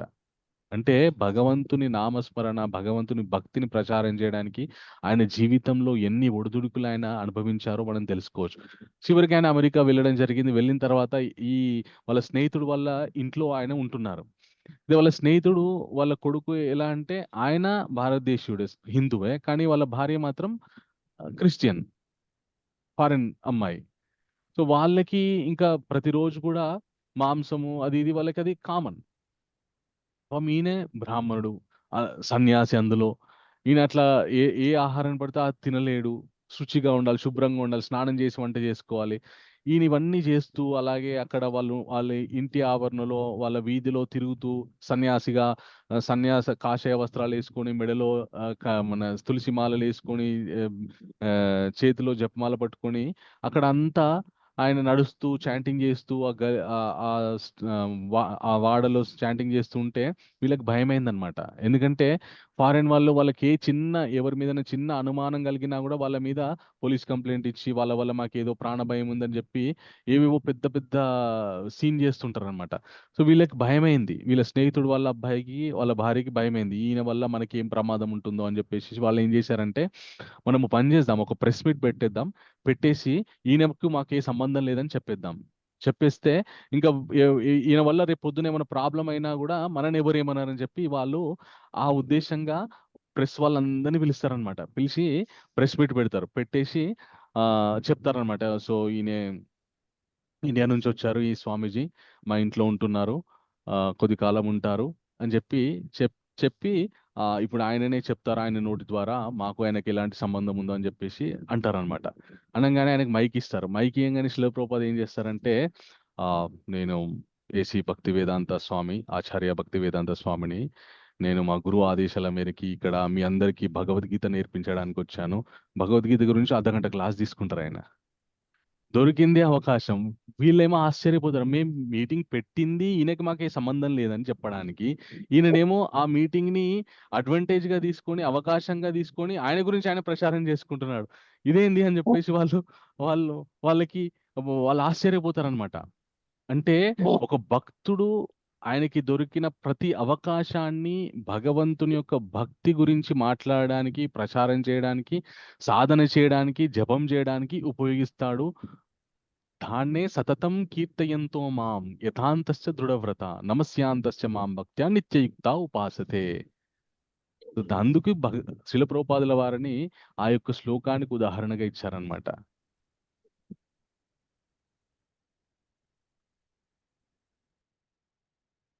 అయితే మహాత్ముని యొక్క కార్యకలాపాలు ఇది ఎవరు చదువుతారో? మమతకే మాతాజీ.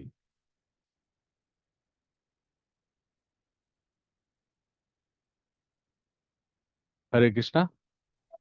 హరే కృష్ణ ప్రభుజీ. హరే కృష్ణ మాతాజీ. మహాత్ముని కార్యకలాపాలు.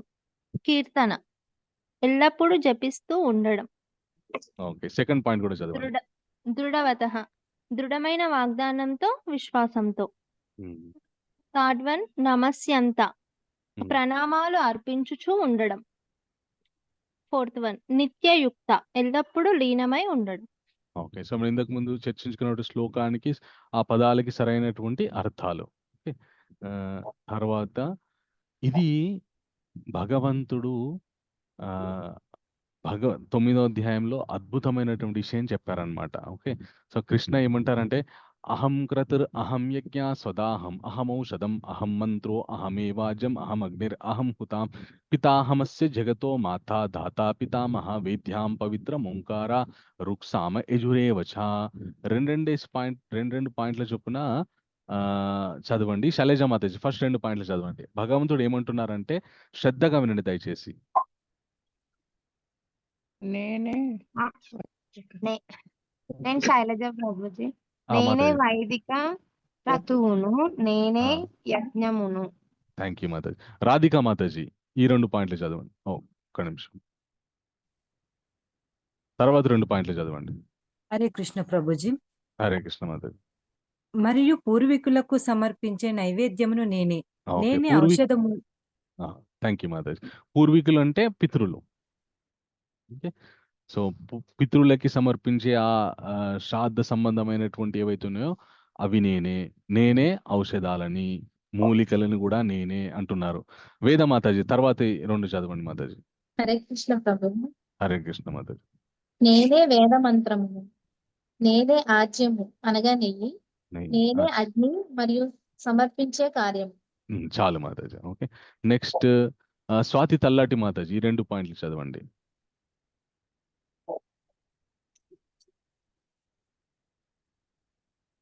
హరే కృష్ణ. స్వాతి మాతాజీ ఉన్నారా? ఓకే. భవానీ శంకర్ ప్రభు.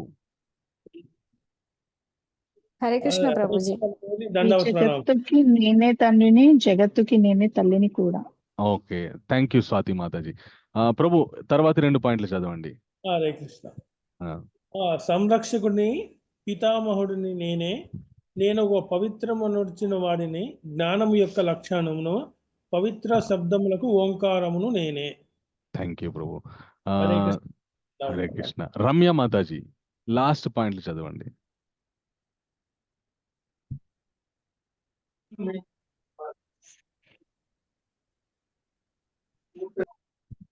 హరే కృష్ణ. రమ్య మాతాజీ. ప్రభుజీ చదవనా నేను? రమ్య మాతాజీ హరే కృష్ణ చదవండి. ప్రభుజీ. హరే కృష్ణ మాతాజీ. ఋగ్వేదమును, సామవేదమును మరియు యజుర్వేదమును నేనే. Thank you Mataji. సో భగవంతుడు మొత్తంగా ఏమంటున్నారంటే వైదిక క్రతువును అంటే యజ్ఞాన్ని వైదికంగా మనం చేసేటటువంటి కర్మ నేనే యజ్ఞమును, మరియు పూర్వీకులకు పితృదేవులకి సమర్పించేటటువంటి ఆ నైవేద్యాలను కూడా నేనే మనందరికీ మనము ఎవరో ఏ ఫార్మా కంపెనీ వాళ్ళు మందులు తయారు చేస్తున్నారు అనుకుంటాం, కానీ ఆ ఫార్మా కంపెనీ వాళ్ళు మందులు తయారు చేయడానికి ఉపయోగించే ధాతువులు ఏవైతే ఉన్నాయో, ఆ మూలికలు ఏవైతే ఉన్నాయో అవి అన్నీ కూడా భగవంతుడే. అలాగే వేద మంత్రాలంతా కూడా భగవంతుని యొక్క వర్ణనే. నేనే ఆ నెయ్యిని, నేనే ఆ అగ్నిని నేనే అని అన్నిటినీ సమస్తానికి ఆయనే మూలం అని చెప్తున్నారు. ఈ జగత్తుకి నేనే తండ్రిని, ఈ మొత్తం జగత్తుకి తండ్రి ఆయనే, తల్లి కూడా ఆయనే, రక్షించేవాడు పితామహుడు, అలాగే మనని పవిత్రులను చేసేవారు. అలాగే జ్ఞానం ద్వారా మనము తెలుసుకోవాల్సినటువంటి జ్ఞానం యొక్క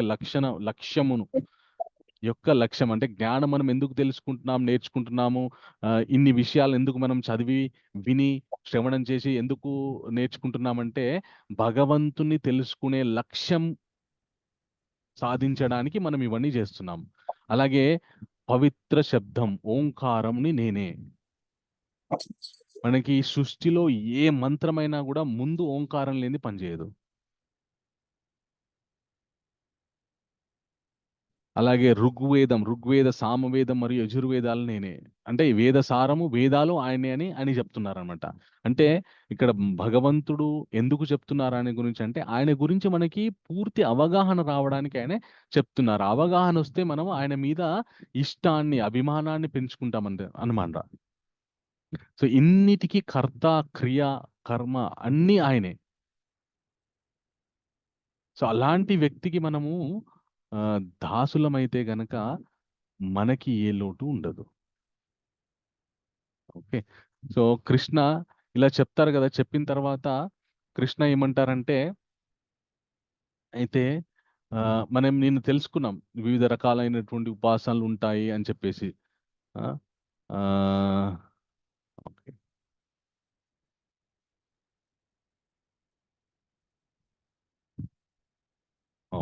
సో కృష్ణ ఇక్కడ ఇంకొక ఇంపార్టెంట్ విషయం చెప్తారనమాట. ఏం చెప్తారంటే త్రైవిధ్యామాం సోమపా పూత పాప యజ్ఞైరిష్ట స్వర్గతిం ప్రార్థయంతే తే పుణ్యమాసాద్య సురేంద్రలోకాం అశ్నంతి దివ్యాన్ దివి దేవభోగాన్ తే తాం భుక్త్వా స్వర్గలోకం విశాలం క్షీణే పుణ్యే మర్త్యలోక విశంతి ఏవం త్రైధర్మం అనుప్రపన్నం గతాగతం కామ లభంతే.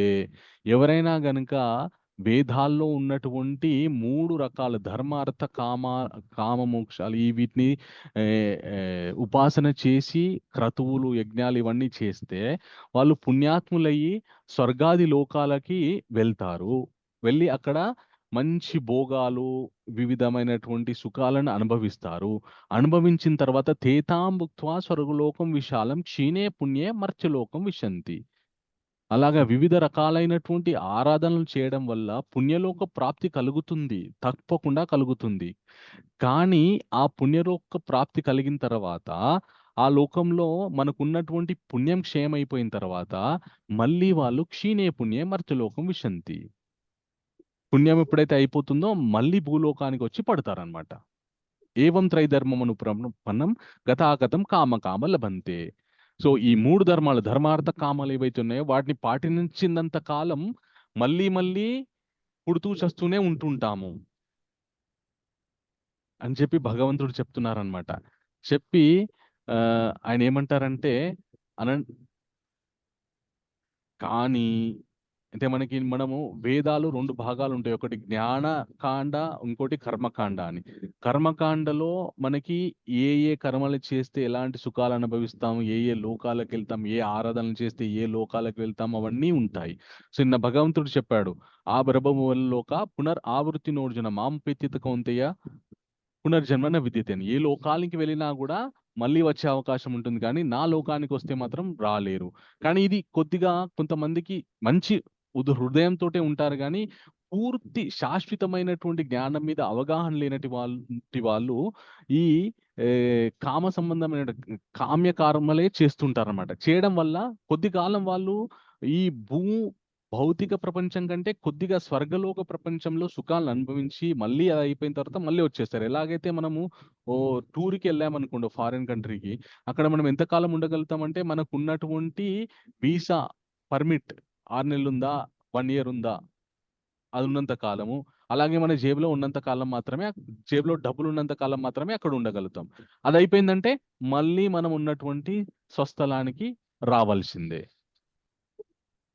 ఓకే. ఇలాగా వివిధ రకాలైనటువంటి ఆరాధనలు చేయడం వల్ల వాళ్ళకున్నటువంటి అతి ముఖ్యమైన సమయాన్ని తాత్కాలికమైనటువంటి ఈ భూప్రపంచం మీద చాలా తాత్కాలికం, చాలా చాలా తక్కువ. దానికంటే కొంచెం బెటరు స్వర్గాది లోకాలు, ఇంతకంటే ఉత్తమ లోకాలు. మనం ఇంతకుముందు చూసాం కదా సృష్టి యొక్క చిత్రపటంలో. దాంట్లో భూమి పైన ఉన్నటువంటి లోకాలకు వెళ్ళి అక్కడ కొద్ది కాలం ఉండి మళ్ళీ వస్తాం. అలా కాకుండా ఎవరైతే అనన్యాశ్చింత ఎంతో మాం ఏ జన పర్యుపాసతే తేషాం నిత్యాభియుక్తానాం యోగక్షేమం వహామ్యహం అని చెప్తారనమాట భగవంతుడు. అలాగే ఇక్కడ ఏమంటున్నారు, యంతి దేవరథా దేవాన్ పితృని యంతి పితృవ్రత భూతాని యంతి భూతేజ యంతి మధ్యాజినోపి మహాం. అంటే ఏ దేవత, ఇది ఈ అర్థం ఎవరు చదువుతారు? హరే కృష్ణ. అనిత తోట మాతాజీ. హరే కృష్ణ ప్రభుజీ, దండవత్ ప్రణామ్. హరే కృష్ణ మాతాజీ, దండవత్ ప్రణామ్. ఇది చదవండి మాతాజీ. 9 పాయింట్ ఎంత ప్రభుజీ? 9.25. 25 కనిపించట్లేదు ప్రభు. స్క్రీన్ మీద కనిపించట్లేదా? ఆహా, కిందికి పోయింది. కనిపించట్లేదు ఇప్పుడు. స్క్రీన్ మీద శ్లోకాసే ఉన్నాయి ప్రభుజీ, ఇంకా మారలేదు. ఓహో, okay okay okay okay okay. ఒక నిమిషం ఆగండి.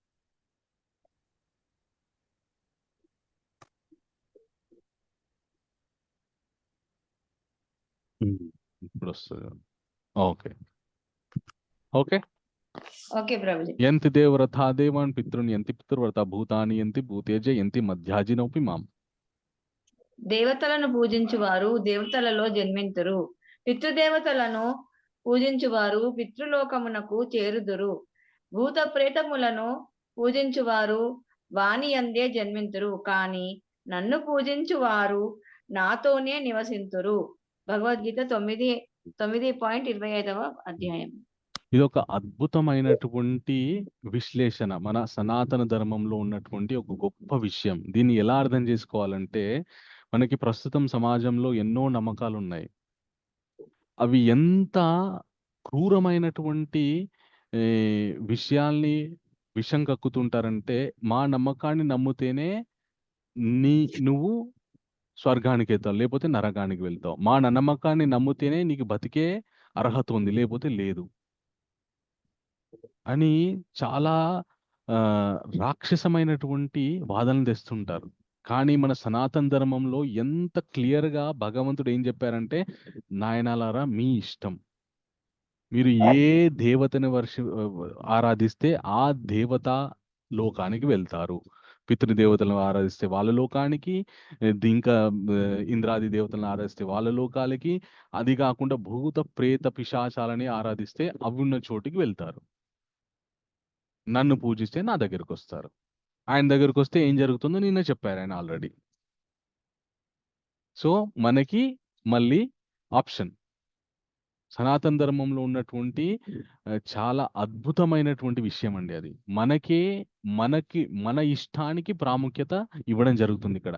ఏది మనం కోరుకోవాలో చెప్పబడుతుంది. అలాగే ఏది కోరుకుంటే ఏం జరుగుతుందో చెప్పబడుతుంది. కానీ కోరుకునే అవకాశం మనకే ఉంటుంది.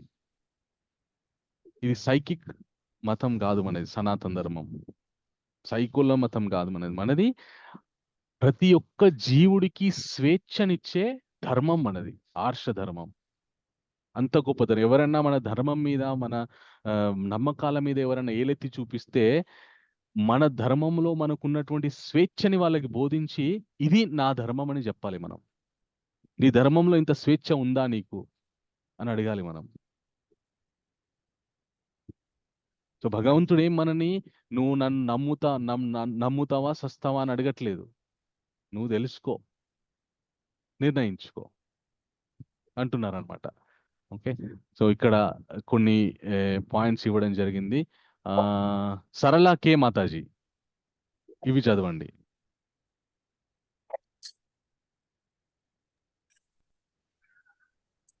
హరే కృష్ణ హరే కృష్ణ మాతాజీ.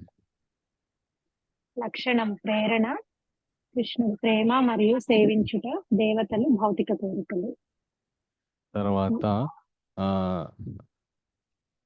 స్వాతి తల్లటి మాతాజీ సెకండ్ పాయింట్ చదవండి. హరే కృష్ణ ప్రభుజీ. వాళ్ళు ఏమి ఇస్తారు? మనకు అవసరమైనది అంటే తల్లిదండ్రుల వలె, మనకు కావాల్సింది అంటే దుకాణదారుని వలె. Okay, Hare Krishna. Thank you. Third point Sundari Krishna Mataji.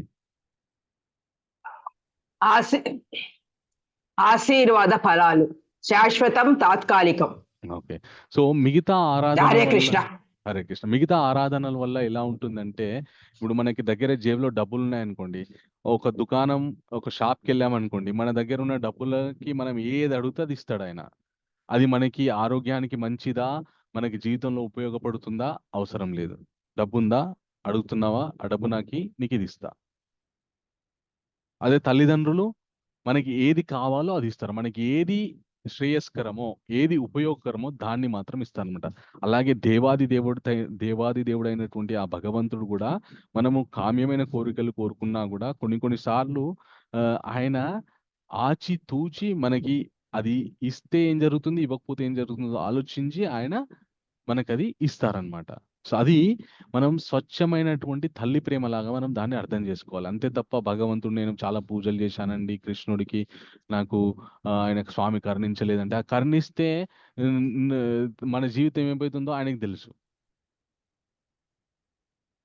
అది ఇస్తే ఏమవుతుందో, ఇవ్వకపోతే ఏమవుతుందో ఆయనకు తెలుసు. కాబట్టి ఆయన కొన్నిసార్లు ఓపికతో చూస్తుంటారనమాట.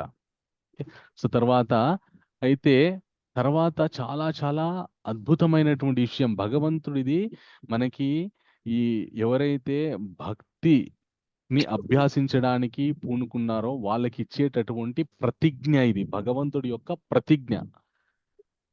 ఏమంటారంటే స్వామి, అనన్యాశ్చింత ఎంతో మాం ఏ జన పర్యుపాసతే తేషాం నిత్యాభియుక్తానాం యోగక్షేమం వహామ్యహం. కందే నీలవేణి మాతాజీ చదవండి మాతాజీ. హరే కృష్ణ ప్రభు, దండవత్రణ. హరే కృష్ణ మాతాజీ. కానీ నా దివ్య రూపమును ధ్యానించుచు అనన్య భక్తిచే నన్ను సదా అర్చించుచు. హరే కృష్ణ మాతాజీ మళ్ళీ ఒకసారి అన్మ్యూట్ చేసుకొని చదవండి.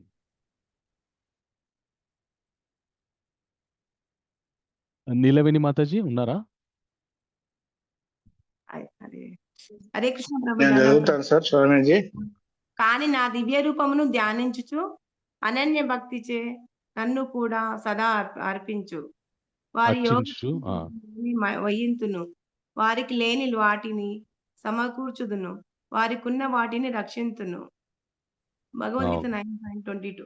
Thank you Mataji. Thank you Prabhuji. Next మీరు చదువుదురు, తర్వాతి అంశం మీరు చదవచ్చు. ఓకే, సో భగవంతుడు ఇక్కడ ప్రతిజ్ఞ చేస్తున్నాడు. ఏమనంటే, భక్తులు ఎవరైతే నన్ను అనన్య చిత్తంతో నిశ్చలంగా, చంచలంగా కాకుండా నిశ్చలంగా నన్ను ఎవరైతే స్మరణ చేస్తారో, ధ్యానం చేస్తారో, ఎవరైతే జపిస్తూ ఉంటారో వాళ్ళ యొక్క యోగక్షేమాలు చూసుకోవడం నా బాధ్యత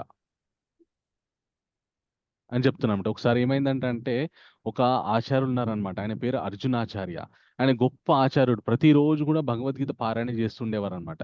ఓ రోజు ఆయన పారాయణ చేస్తుండేవాడు కానీ చాలా పేదరికం అనుభవిస్తూ ఉండేవాడు అనమాట. అతని జీవితం ఎలా అంటే, ఇంకా ఆ రోజు ఆయన ఏమైనా తినాలంటే పోయి 4 ఇళ్ళలోకి వెళ్ళి మధుకరి వృత్తి అంటే 4 ఇళ్ళలోకి వెళ్ళి భిక్షం అడుక్కొని తీసుకొని వచ్చి అది భార్యాభర్తలు ఇద్దరు పంచుకొని తినేవారు అనమాట. అలాగా ఆయన జీవితం గడుస్తూ ఉండేది. కానీ గొప్ప పండితుడు.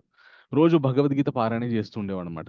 ఓ రోజు ఆయనకి విసుగొచ్చేసి నేను ఇంత భగవంతుని ఆరాధిస్తున్నా కూడా భగవంతుడు నన్ను ఈ పేదరికంలో నుండి బయటపడేయట్లేదు అని చెప్పేసి పారాయణ చేస్తుంటే ఈ శ్లోకం వచ్చింది ఆయన దగ్గరికి.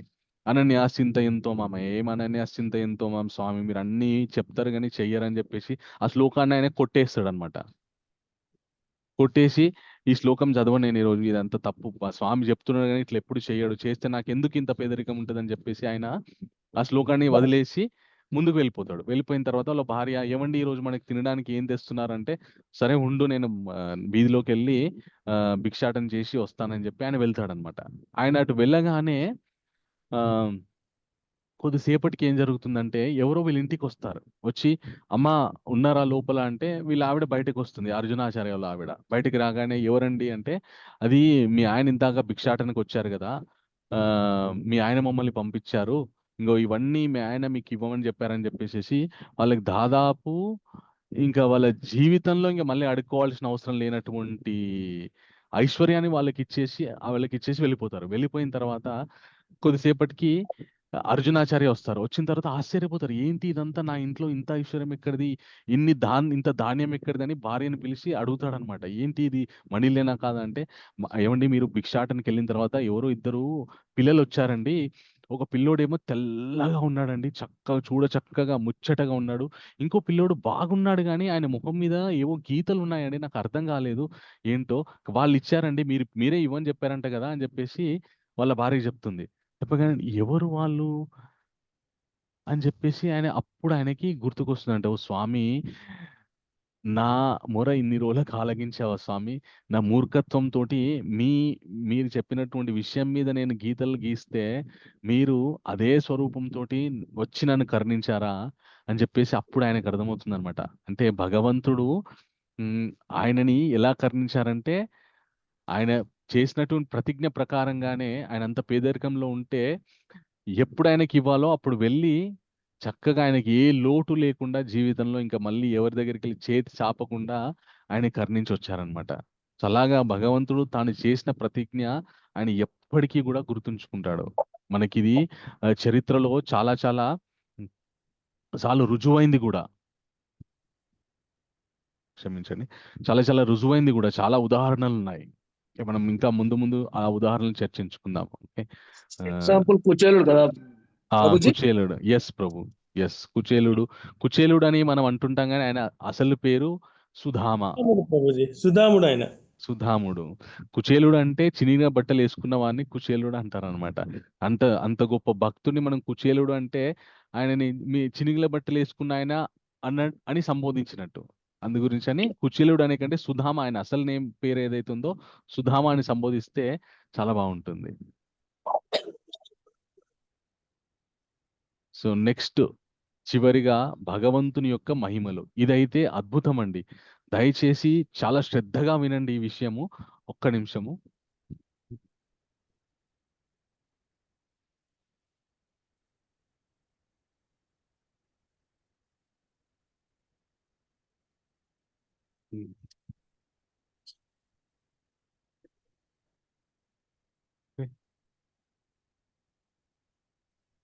ఓకే, సో అంత గొప్ప భగవంతుడు ఎలా తృప్తి చెందుతాడు? పత్రం పుష్పం ఫలం తోయం యో మే భక్త్యా ప్రయచ్చతి తదాహం భక్త్యా అపహృత అస్నామి ప్రియతాత్మనా. ఈ అర్థం ఎవరు చదువుతారు? ఇంతవరకు ఎవరు చదవలేదు?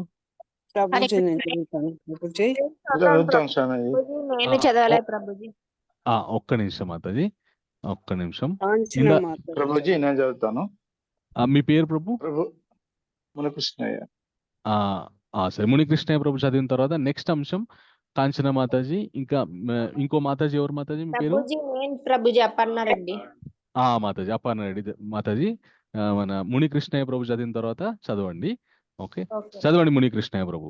ప్రభుజీ, ఎవరైనాను నాకు ప్రేమతోను భక్తితోను పత్రమును గాని పుష్పమును గాని ఫలమును గాని లేదా జలమును గాని అర్పించినచు దానిని స్వీకరించును. భగవద్గీత 9వ అధ్యాయం 26వ శ్లోకం. 26వ శ్లోకం. ఓకే. సో భగవంతుడు లోకాలన్నిటికీ అధ్యక్షుడైనటువంటి ఆ భగవంతుడు దేనికి లొంగుతున్నాడు? ఒక పత్రానికి. ఏ పత్రం? తులసి దళానికి, కొద్దిగా నీటికి, ఒక్క పుష్పానికి లొంగిపోతున్నాడు. కానీ అది మనం సమర్పించేటప్పుడు దానితో పాటు మనకు ఆయన మీద ఉన్నటువంటి ప్రేమ ఆయన కోరుకుంటున్నాడు. ఎందుకు అంటే భగవంతుడికి ఆయనకి సృష్టించి జీవులని సృష్టించి లయం చేసి ఈ కర్తవ్యాలు చేస్తూ ఆయన ఒక విధంగా చెప్పాలంటే ఆయన ఎందుకు జన్మెత్తాడంటే తనకి ఎవరైనా స్వచ్ఛమైన ప్రేమని ఆయనకి ఇస్తారో లేదో తెలుసుకోవడానికి ఆయన పరితపిస్తుంటాడనమాట. ఒకసారి మన బృందావనంలో మన కాళియా, మనకి మన 7 పడగల పాముని కదా కాళియా, యమునా నది తీరంలో ఉంటుందన్నమాట. అక్కడ గోపబాలందరినీ అది చంపేస్తుంది. ఆ యమునా నది తీరంకి వచ్చిన వాళ్ళందరినీ కూడా చంపేస్తుంది. అప్పుడు కృష్ణుడికి చెప్తారనమాట, కృష్ణ యమునా నది తీరంలో ఉన్నటువంటి ఆ కాళియా మన స్నేహితులందరినీ చంపేస్తుంది అంటే కృష్ణుడు వెంటనే యమునా నది తీరంలోకి వెళ్ళి కాళియతోని ఆయన యుద్ధం చేసి ఆయన యమునా నది తీరంలోకి కిందికి లోపలికి వెళ్ళిపోతాడు. వెళ్ళిపోగానే ఇంకా కృష్ణుడు ఆయన చనిపోయాడేమో అని చెప్పేసి గోపబాలుడు, యశోదా దేవి, అలాగే నంద మహారాజ్ అయితే గుండెలు బాదుకొని ఏడుస్తుంటారనమాట. కొద్దిసేపు ఆయన వేచి చూస్తారనమాట.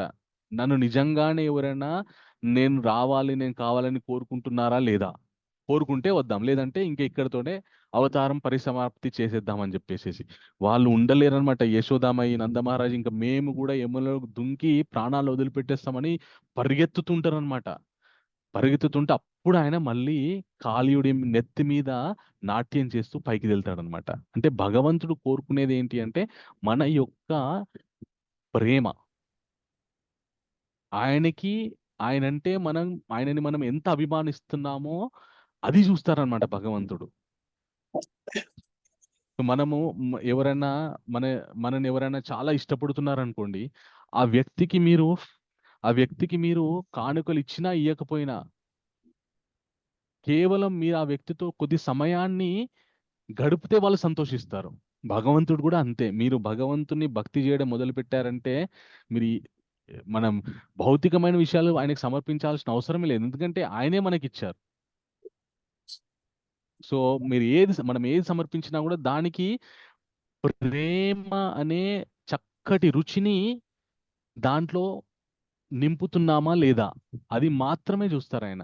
ఉదాహరణకి ఒకసారి ఆయన మన హస్తినాపురానికి వెళ్ళినప్పుడు విదురుడి యొక్క భార్య ఆయనకి ప్రేమతోటి అరటి తొక్క తినిపిస్తుంది.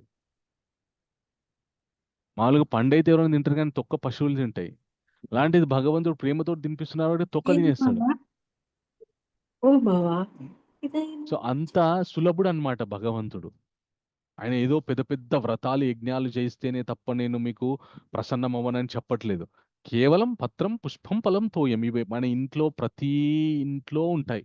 నీళ్ళు ఉంటాయి, తులసి మొక్క ఉంటుంది, ఓ పువ్వులు 4 పువ్వులు 10 రూపాయలు పెడితే 1/2 కిలో పువ్వులు వస్తాయి. రోజు 1/2 కిలో పువ్వులు తెచ్చుకొని రోజు ఒక పువ్వు భగవంతుని పాదాల దగ్గర పెడితే చాలు, ప్రేమతోటి ఆయన ప్రసన్నం అవుతాడనమాట. ఆయనని ఎలాగా ఈజీగా సులభంగా ఆయన్ని ఎలా ప్రసన్నం చేసుకోవాలో ఆయనే చెప్తున్నారు. ఓకే. అయితే భగవంతునికి మనం ఏదైనా నివేదించేటప్పుడు దానికి కొన్ని జాగ్రత్తలు, నియమాలు పాటించాలన్నమాట.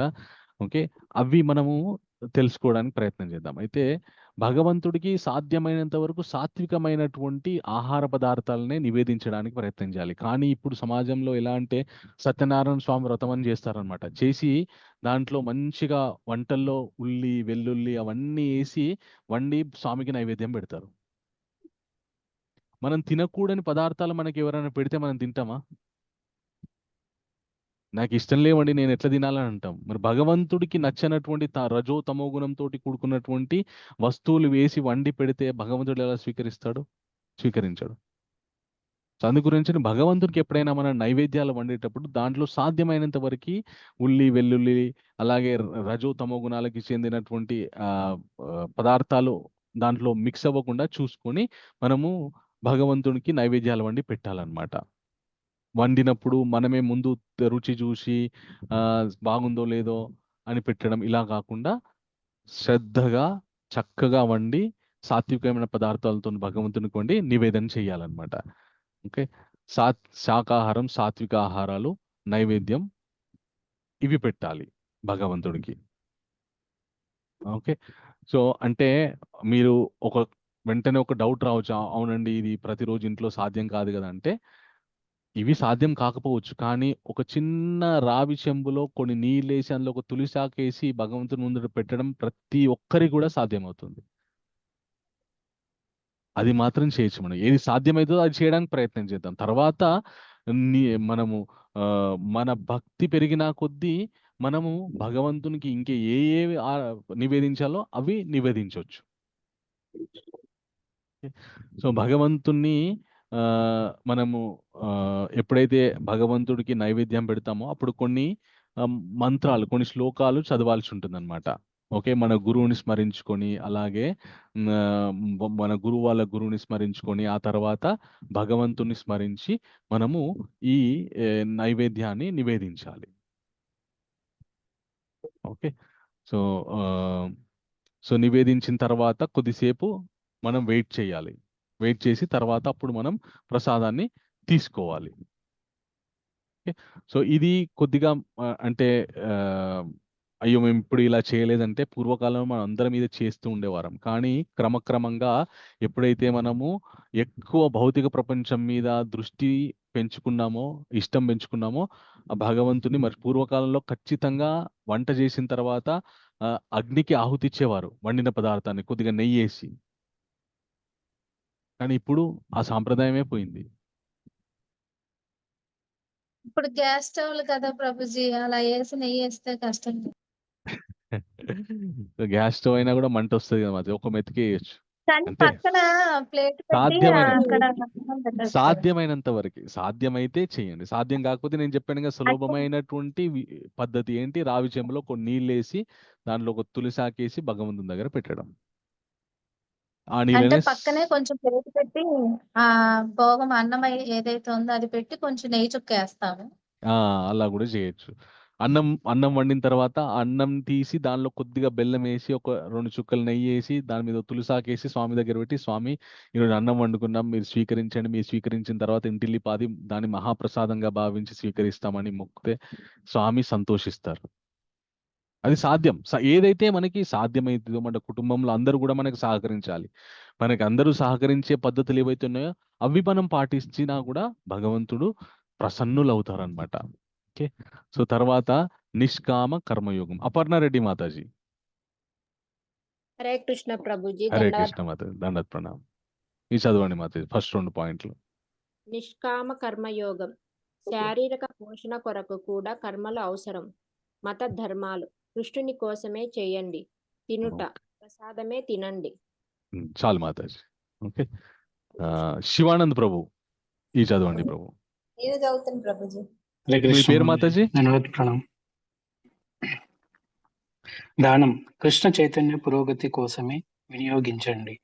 తపస్సు మాల మీద జపం చేస్తూ కృష్ణుని 24 గంటలు ధ్యానించండి. హరే కృష్ణ. హరే కృష్ణ. ఓకే, సో ఇవేవైతే విషయాలు ఉన్నాయో మనకి ఎంతవరకు సాధ్యమవుతాయో అంతవరకు చేయడానికి ప్రయత్నించాలి. ఓకే, సో దాంట్లో ఏమైనా సంశయాలు ఉంటే ఎప్పుడు కూడా మనము ఒక గురువుని ఆశ్రయించి సంశయాలు మనము నివృత్తి చేసుకోవచ్చు. ఓకే, సో ఇక్కడ మంచి చక్కటి విషయాన్ని మనకి చెప్తున్నారు. ఇందాక మాతాజీ ఎవరు చదవలేదు, మీ పేరేంటి మాతాజీ?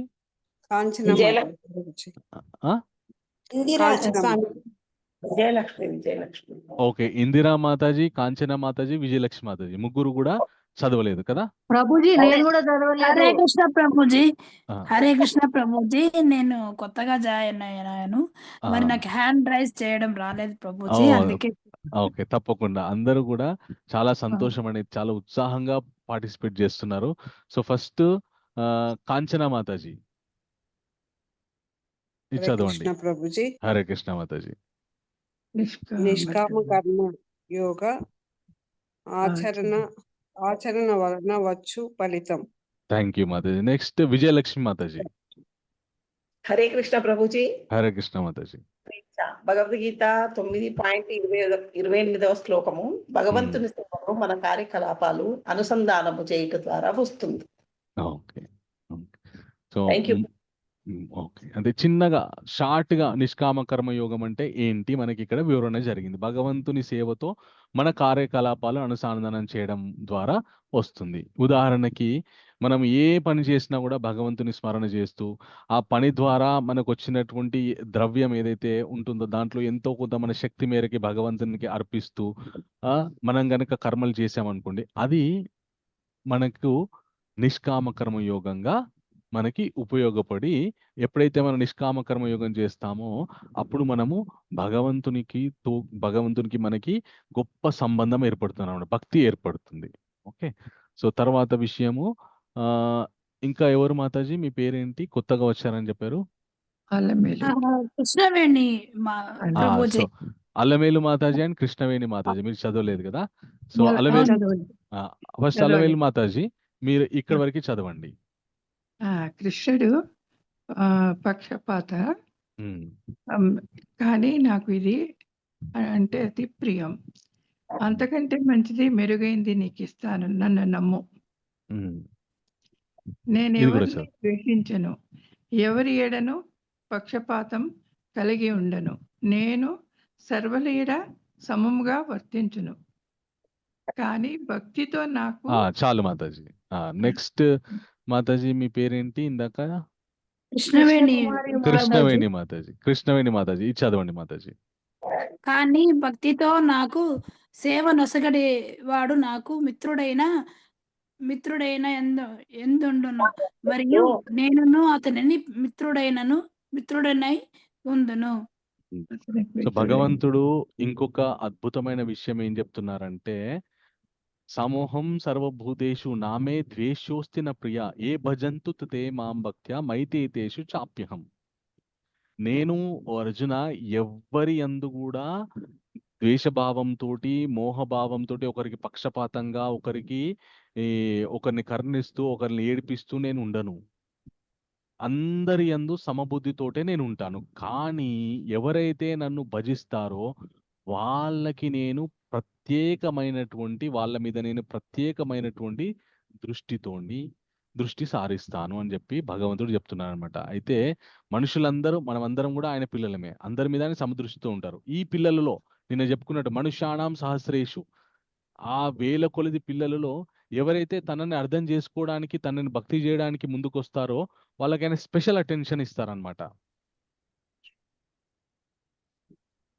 సో ఇది ఇంకొక గొప్ప విషయం. భగవంతుడు భక్తి చేసే ఎవరైతే భక్తి మార్గంలో ముందుకెళ్ళాలి, భగవంతుని భక్తి చేయాలని ఎవరైతే ఆశతోటి నేర్చుకుందామని శ్రద్ధతోటి ఉంటారో వాళ్ళకి భగవంతుడు ఇస్తున్నటువంటి ఇంకొక చేయూతనిచ్చే మాట, ఎవరు చూసుకోకపోయినా నేనున్నా నీకు. కొద్దిగా ఇక్కడ ఆయన చెప్పకనే చెప్తున్నారనమాట. ఎంత ఆయన ట్రాన్స్పరెంట్ గా ఉందామన్నా కూడా ఇక్కడ బయటపడిపోతున్నారనమాట. ఏంది అంటే, నేను నా భక్తులకు పక్షపాతినయ్యా, నువ్వేమని అనుకో. అది ఆయన నిరూపించాడు కూడా. యుద్ధ రంగంలో ఒకసారి అర్జునుడి మీదకి భీష్ముడు మొత్తం బాణాలని ఎట్లా వదిలిపెట్టాడంటే తన శరీరం మొత్తం ఎర్రగా అయిపోయింది, రక్తంతో నిండిపోతే అప్పుడు కృష్ణుడు మన యుద్ధానికి ముందు నేను ఈ యుద్ధంలో ఆయుధం పట్టను అని చెప్పేసి ప్రతిజ్ఞ చేస్తాడు. కానీ భీష్ముడు వేస్తున్నటువంటి బాణాలని నుండి అర్జునుని కాపాడడానికి ఆయన రథం మీద నుంచి దుంకి రథ చక్రాన్ని తీసి భీష్ముడిని చంపి అవతల పరేస్తా అని చెప్పేసి ఆయన భీష్ముడి మీదకి పరిగెత్తుతాడు అనమాట. అంటే భక్తులని కాపాడడానికి ఆయన ఎంతకైనా తెగిస్తారనమాట. ఆయన ఇచ్చిన మాటనే ఆయన మాట తప్పుతారనమాట. అంత భక్తుల మీద అంత శ్రద్ధ చూపిస్తారనమాట. అర్జునుడు వేడుకున్నాడు కృష్ణుడు, స్వామి కృష్ణ కృష్ణ కృష్ణ ఆగు కృష్ణ, నా పరువు పోతుంది కృష్ణ, యుద్ధ రంగంలో నేను ఉండంగా నువ్వు వెళ్తే రథసారథివి, నువ్వు వెళ్ళి యుద్ధం చేస్తే నా పరువు పోతుంది కృష్ణ, నా వీరత్వము ఇక్కడ నా వీరత్వం లేకుండా పోతుంది, దయచేసి ఆగు కృష్ణ అని అర్జునుడు బతిమాలితే అప్పుడు కృష్ణుడు ఆగాడు. కానీ భీష్ముడు మాత్రం స్వామి మీరు ఆయుధం పట్టా అన్నారు, మీరు భక్తులకి ఎంత లొంగిపోతారో నిరూపించడానికి నేను అర్జున్ని అలాగే ఇబ్బంది పెట్టిన స్వామి, మీరు వచ్చి నన్ను చంపేస్తారా ఏం చేస్తారో మీ ఇష్టం అని చెప్పేసి ఆయన చేతులు ఇలా పెట్టేస్తారనమాట. అది భగవంతుడి యొక్క శ్రద్ధ భక్తుల మీద. అలాగే ఇంకో గొప్ప విషయం ఏం చెప్తారంటే అర్జునుడికి, ఓకే నెక్స్ట్ ఎవరు చదవలేదండి ఇంతవరకు? మీ పేరు? ఇందిరా ప్రభుజీ. ఇందిరా మాతాజీ, ఇది చదవండి మాతాజీ. అతన్ని సాధువుగా ఎలా పరిగణించవచ్చు? అతన్ని సాధువుగా ఎలా పరిగణించవచ్చు? అతడు శీఘ్రం ధర్మాత్ముడై శాశ్వతమైన శాంతిని పొందును. Thank you Mataji. చాలు. సుజాత కర్నే మాతాజీ చదవండి. హరే కృష్ణ ప్రభుజీ. హరే కృష్ణ మాతాజీ. ఓ కౌంతేయ, నా భక్తుడు ఎన్నడూను నశించడని ధైర్యముగా ప్రకటింపుము. హరే కృష్ణ. హరే కృష్ణ. ఒక్కోసారి భగవంతుని భక్తులే అయి ఉండొచ్చు, చిన్న చిన్న తప్పులు చేస్తారు. వాళ్ళ యందు మనం ఏ విధమైనటువంటి భావనతో ఉండాలో భగవంతుడు ఇక్కడ చెప్తున్నాడు అన్నమాట. ఓకే, ఇంతకుముందు కృష్ణ ఏమన్నాడు? సమోహం సర్వభూతేషు నామే ద్వేషోసిన ప్రియ ఏ భజంతు తే మాం భక్త్యా మైతే తేషు శాప్యం అపి చేత్సు దురాచారో భజతే మాం అన్యయాభుక్ సాధుర్ ఏవ సమంతవ్యో సమ్యక్ వ్యవస్థతో సహ క్షిప్రం భవతి ధర్మాత్మ శాశ్వత శాంతి నిగచ్చతి. అర్జున, ఒకవేళ నా భక్తుడయ్యుండి ఎవరైనా గనక ఏదైనా చిన్న తప్పు చేసినా కూడా నువ్వు వాళ్ళని ఎవరు కూడా తప్పు పట్టకూడదు, వాళ్ళని సాధువులాగానే పరిగణించాలి. అంటే ఘోరమైన తప్పులు చేస్తే అవి ఇందులోకి రావు. ఎందుకంటే చిన్న చిన్న తప్పులు తెలియక చేస్తే కూడా భగవంతుడు క్షమిస్తాను ఆ భక్తుల్ని. వాళ్ళ యందు మీరు కూడా మర్యాదపూర్వకంగానే ఉండాలి. అలాగే అర్జున, నా భక్తుడు ఎప్పుడు కూడా పాడవడు. నా అంటే భక్తుడు యుద్ధరంగంలో యుధిష్ఠిరుని చేత చెప్పిస్తారు కదా అండి, అది అట్లాగంటారు. ధర్మం కోసం ఒక్కొక్కసారి చిన్న చిన్న తప్పులు చేయాల్సి వస్తుంది. కృష్ణుడే చెప్పిస్తారు కదా, అశ్వత్థామ హతః కుంజరః అని అలా చెప్పిస్తారు కదా. అట్లా నా భక్తుడు అనేవాడు అప్పుడు చిన్న చిన్న తప్పులు చేసినా కూడా వాళ్ళ యందు గౌరవం మర్యాదతోటే ఉండాలి. కానీ తప్పు చేశాడని చెప్పేసి ఏలెత్తి వాళ్ళని తెప్పడము, తప్పులు ఎత్తి చూపడము ఇలా చేయకూడదు. దీనిలో చాలా మనం సూక్ష్మంగా ఇంకా దీంట్లో ఎన్నో విషయాలు అర్థం చేసుకోవాలి. ఎందుకంటే కొందరు భక్తి ముసుగులో ఘోర అపచారాలు చేస్తారనమాట. సమాజంలో ఇంకా మిగతా జనాలకి భక్తి అంటే ఒక రకమైనటువంటి అసహ్యం కలిగే విధమైనటువంటి తప్పులు చేస్తారనమాట. వాళ్ళకి ఇది వర్తించదు, తెలిసి తెలియక తప్పులు. ఉదాహరణకి ఒకసారి ఏం జరుగుతుందంటే తిరుమల తిరుపతిలో తొండమాన్ చక్రవర్తి అని ఒక చక్రవర్తి ఉండేవారు అనమాట. ఆయన డైరెక్ట్ గా వెంకటేశ్వర స్వామితో మాట్లాడుతుండేవారు. ఓ రోజు ఆ చక్రవర్తి దగ్గరికి ఒక బ్రాహ్మణుడు వస్తాడనమాట, తన భార్య పిల్లల్ని తీసుకొని. ఆయన భార్య అప్పటికి 2 మాసాల గర్భిణీ స్త్రీ. ఆయన ఏమంటాడంటే ఆ రాజుతోటి, తొండమాన్ చక్రవర్తితోటి, రాజా నాకు ఒక ముఖ్యమైన పని వల్ల నేను వేరే ప్రాంతానికి వెళ్లాల్సి వచ్చింది. నా భార్య గర్భవతి. నేను గర్భంతో ఉన్న నా భార్యని నేను ఇంకొకరికి అప్పచెప్పి చెప్తే వాళ్ళు సరిగా చూసుకుంటారో లేరో నాకు తెలియదు. మీరు చాలా గొప్ప ధర్మమూర్తి కాబట్టి మీ దగ్గర నా భార్యని వదిలి వెళ్దాం అనుకుంటున్నాను. దయచేసి నా భార్యని చూసుకోండి, కాపాడండి అంటే తొండమాన్ చక్రవర్తి మాటిస్తాడు ఆయనకి. సరే నాయనా, నువ్వు వెళ్ళు, మీ భార్యకి ఏ లోటు లేకుండా నేను చూసుకుంటా, ఎలాంటి కష్టం రాకుండా నేను చూసుకుంటా అంటాడు అనమాట. అనేసి ఆ బ్రాహ్మణుడి యొక్క భార్యని ఒక ఇంట్లో పెడతాడు. ఒక ఇంట్లో, అమ్మ మీరు ఇంట్లో ఉండనని చెప్పి ఆ ఇంట్లో వాళ్ళని ఉండమని చెప్పి ఆ ఇంటికి తాళం వేసి ఈయన ప్రతిరోజు కూడా మళ్ళీ తాళం తీసి సైనికుల ద్వారా ఆ ఆహారాన్ని అది పంపిస్తుంటాడు అనమాట. కొన్ని రోజులు అయిన తర్వాత అసలు ఒక ఆవిడ ఉంది ఆ ఇంట్లో అన్న విషయం మర్చిపోతాడు. చాలా కాలం తర్వాత మళ్ళీ ఆ బ్రాహ్మణుడు తిరిగి వస్తాడు. తిరిగి వచ్చిన తర్వాత, రాజా నా పని, నేను ఏదైతే పని మీద వెళ్ళానో ఆ పని విజయవంతమైంది. నా భార్య పిల్లలు ఎక్కడున్నారు, వాళ్ళు సార్ బాగున్నారా లేరా, ఎక్కడున్నారా అని అడుగుతాడు. అడగానే తొండమాన్ చక్రవర్తికి అప్పుడు గుర్తుకొస్తుంది, అయ్యో ఈ బ్రాహ్మణుడు తన భార్య నా దగ్గర నా సంరక్షణలో వదిలిపెట్టి వెళ్ళాడు కదా, ఎలాగా ఇప్పుడు వాళ్ళు, నేను చాలా రోజులు వాళ్ళు చూసుకోలేదు, వాళ్ళు ఇప్పుడు ఎట్లున్నారో నాకు ఎలాగని, సరే మీరు కొద్దిసేపు విశ్రాంతి తీసుకోండి, నేను వాళ్ళని తీసుకొని వస్తా అని చెప్పి వెళ్ళేసరికి ఆ ఇంట్లో ఆకలితోని అలమటించి వాళ్ళు చనిపోయి అస్థిపంజరాలు అయిపోయి ఉంటారు.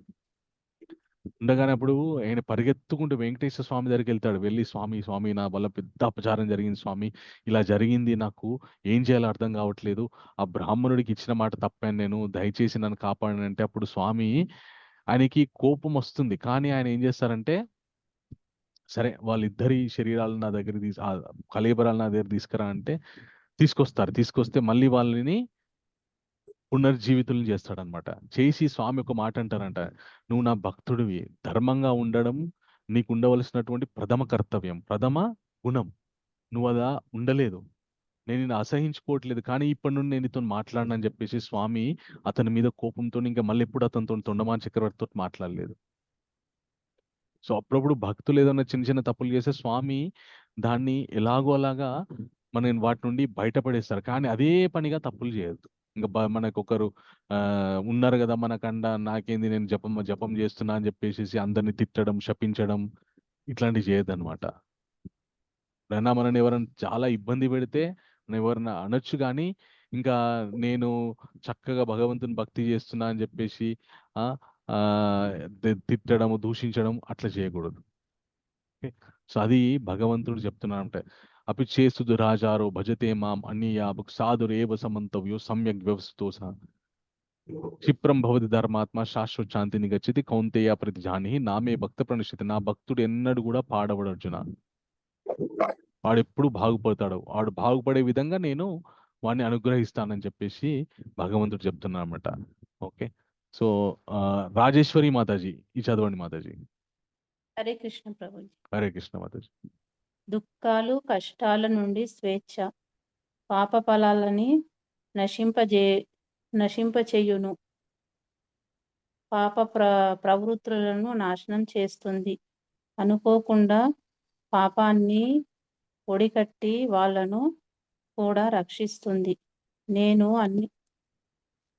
ఎన్నటికీ నీ వెంట ఉంటాను. భక్తుడు భగవంతుడు భక్తుడికి అభయం ఇస్తున్నాడు అనమాట.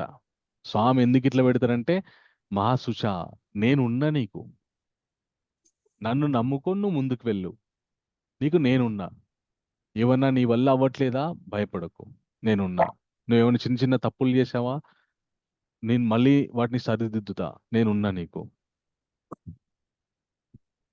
అందరికంటే ప్రత్యేకమైనటువంటి శ్రద్ధ నీ మీద నేను చూపుతా, నన్ను నమ్ము. అలాగా అభయం ఇచ్చే భగవంతుడికి మనం ఏమి ఇవ్వాలి? ఎవరైనా చెప్పండి. శుద్ధమైన భక్తి ఇవ్వాలి ప్రభుజీ. అంతే అంతే. ప్రేమభక్తి మన దగ్గర ఉన్నటువంటి ప్రేమ అనే పుష్పాన్ని భగవంతుని పాదాల మీద పెట్టాలి, అంతే. సేవ చేయాలి, అంతే. అది భగవంతుడికి కావాలి. ఓకే, సో అది ఎవరెవరు చేయగలంటే ప్రతి ఒక్కరు కూడా చేయగలరు. అలాగే ఇక్కడ కృష్ణుడు ఇక్కడ ఈ అధ్యాయంలో ఒక అద్భుతమైన విషయాన్ని చెప్తారనమాట. ఏం చెప్తారంటే, మనకి కొందరు దుష్టులు, దుర్మార్గులు మన సనాతన ధర్మం మీద ఎప్పుడూ ఒక నింద వేస్తుంటారనమాట. ఏమని వేస్తుంటారంటే,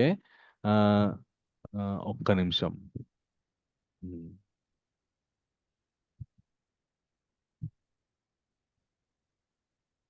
ఏమనంటే సనాతన ధర్మంలో స్త్రీలకి తక్కువ స్థాయి ప్రాముఖ్యత ఇచ్చారని చెప్పేసి. కానీ భగవంతుడు ఏం చెప్తారంటే, ఇక్కడ చూడండి 9వ అధ్యాయం 32వ శ్లోకంలో భగవంతుడు ఏం చెప్తున్నారంటే, మాం హి పార్థ విపశ్రిత్య ఏపి సూయ పాపయోన్యః స్త్రీయో వైశ్యస్త దాశూద్ర తేపి యంతి పరం గతిం. ఓ అర్జున, నన్ను ఎవరైతే ఆశ్రయిస్తారో వాళ్ళు ఎలాంటి వారైనా కానీ, పాపాత్ములైనా కానీ, పాపాత్మల పాపిష్టి జన్మ ఎత్తిన వాళ్ళైనా కావచ్చు, స్త్రీలు కావచ్చు, వైశ్యులు కావచ్చు, శూద్రులు కావచ్చు, ఎవరైనా కానీ వాళ్ళు ఉద్ధరింపబడతారు. కేవలం భగవంతుడు బ్రాహ్మణ ప్రియుడండి, బ్రాహ్మణులకు మాత్రమే ఆయన పక్షపాతి, అలాగే సనాతన ధర్మం స్త్రీలకు ప్రత్యేకమైన ప్రాముఖ్యత ఇవ్వలేదు, స్త్రీలను చిన్న చూపు చూశారు అనే మాటలన్నీ కూడా అవి శాస్త్ర ప్రామాణికం కావు. శాస్త్రంలో ఏం చెప్పారు? స్త్రీలకి కూడా ప్రాముఖ్యత ఉంది. ప్రామాణికం. ఎవరన్నా అంటే మనం ప్రామాణికంగా ఇది చూపించచ్చు అని చెప్తున్నా అనమాట నేను. ఎవ్వరు కూడా భక్తికి ఎవరు కూడా అనర్హులు కారు. అందరూ కూడా అర్హులే భగవంతుని ముందట, వాళ్ళు ఎవరైనా కానీ. వీళ్ళే కాకుండా కిం పునర్బ్రాహ్మణ పుణ్య భక్త రాజర్షేస్తత అనిత్యమాసుకం లోకం ఇమాం ప్రాప్య భజస్వతే. ఒక్క నిమిషం. ఎవరు అర్హులంటే అందరూ, ప్రతి ఒక్కరు, స్త్రీలు, పురుషులు, వైశ్యులు, ఇంకా తక్కువ వర్ణం వాళ్ళు, అలాగే బ్రాహ్మణులు, రాజసులు, అందరూ కూడా నన్ను భజించచ్చు, నన్ను భక్తి చేసి ఉద్ధరింపబడవచ్చు అని చెప్పి భగవంతుడు చెప్తున్నారన్నమాట. చెప్పి స్వామి మళ్ళీ ఏమంటున్నారంటే ఓకే,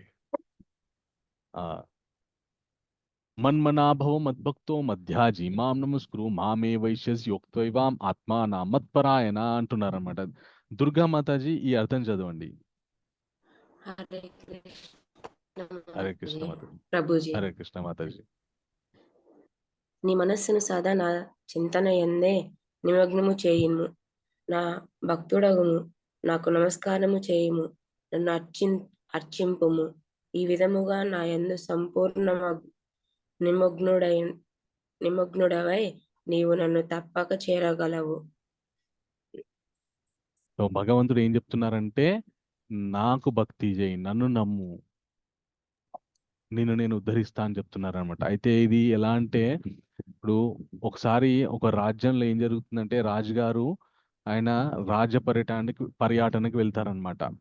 వెళ్తూ ఏం జరుగుతుందంటే, నేను ఈరోజు రాజ్య పర్యటనకు వచ్చాను కాబట్టి ఎవరు ఏది అడిగినా నేను ఇచ్చేస్తా అని చెప్పేసి అంటారనమాట. అన్న తర్వాత చాలా మంది, నాకు ఇల్లు లేదండి, నాకు సరైనటువంటి వాహనం లేదు, మా ఆవిడకి బంగారం లేదు, నాకు పట్టు పంచెలు లేవు, మాకు తినడానికి మంచి ఆహారం లేదు అని ఏవేవో కోరుతుంటారనమాట.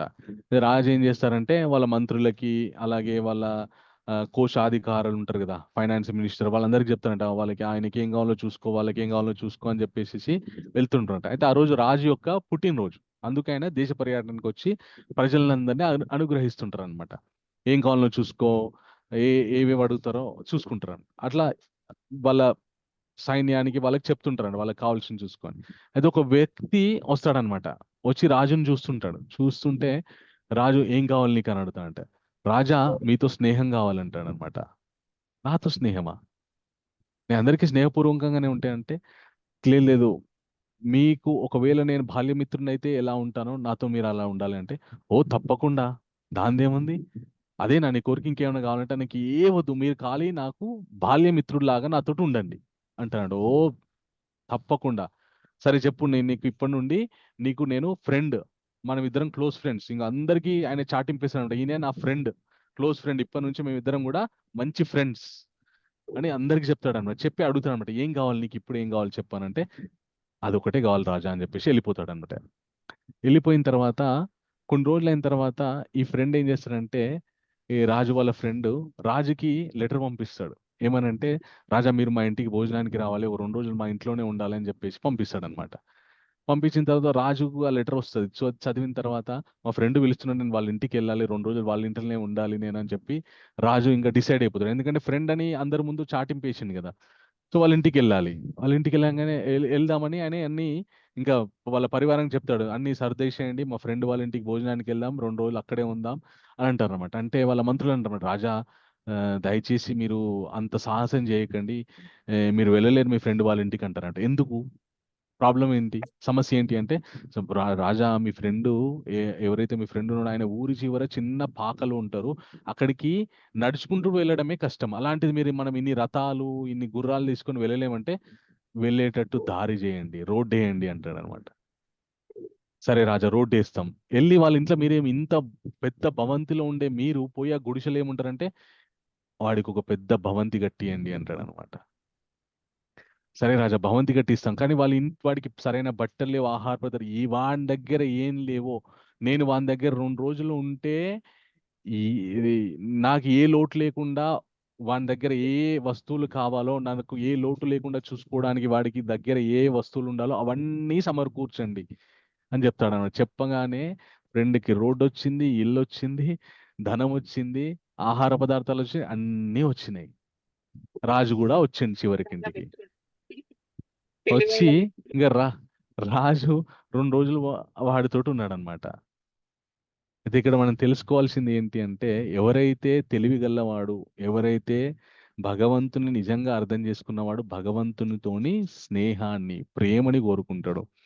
ఎవరైతే మిడిమిడిగా తెలిసి తెలియని జ్ఞానంతో ఉంటారో భగవంతుని దగ్గరికి వెళ్ళి నాకు ఇల్లు అయ్యా, కారు అయ్యా, భూమి అయ్యా, ఆరోగ్యం అయ్యా ఇవన్నీ కోరుకుంటారు అనమాట.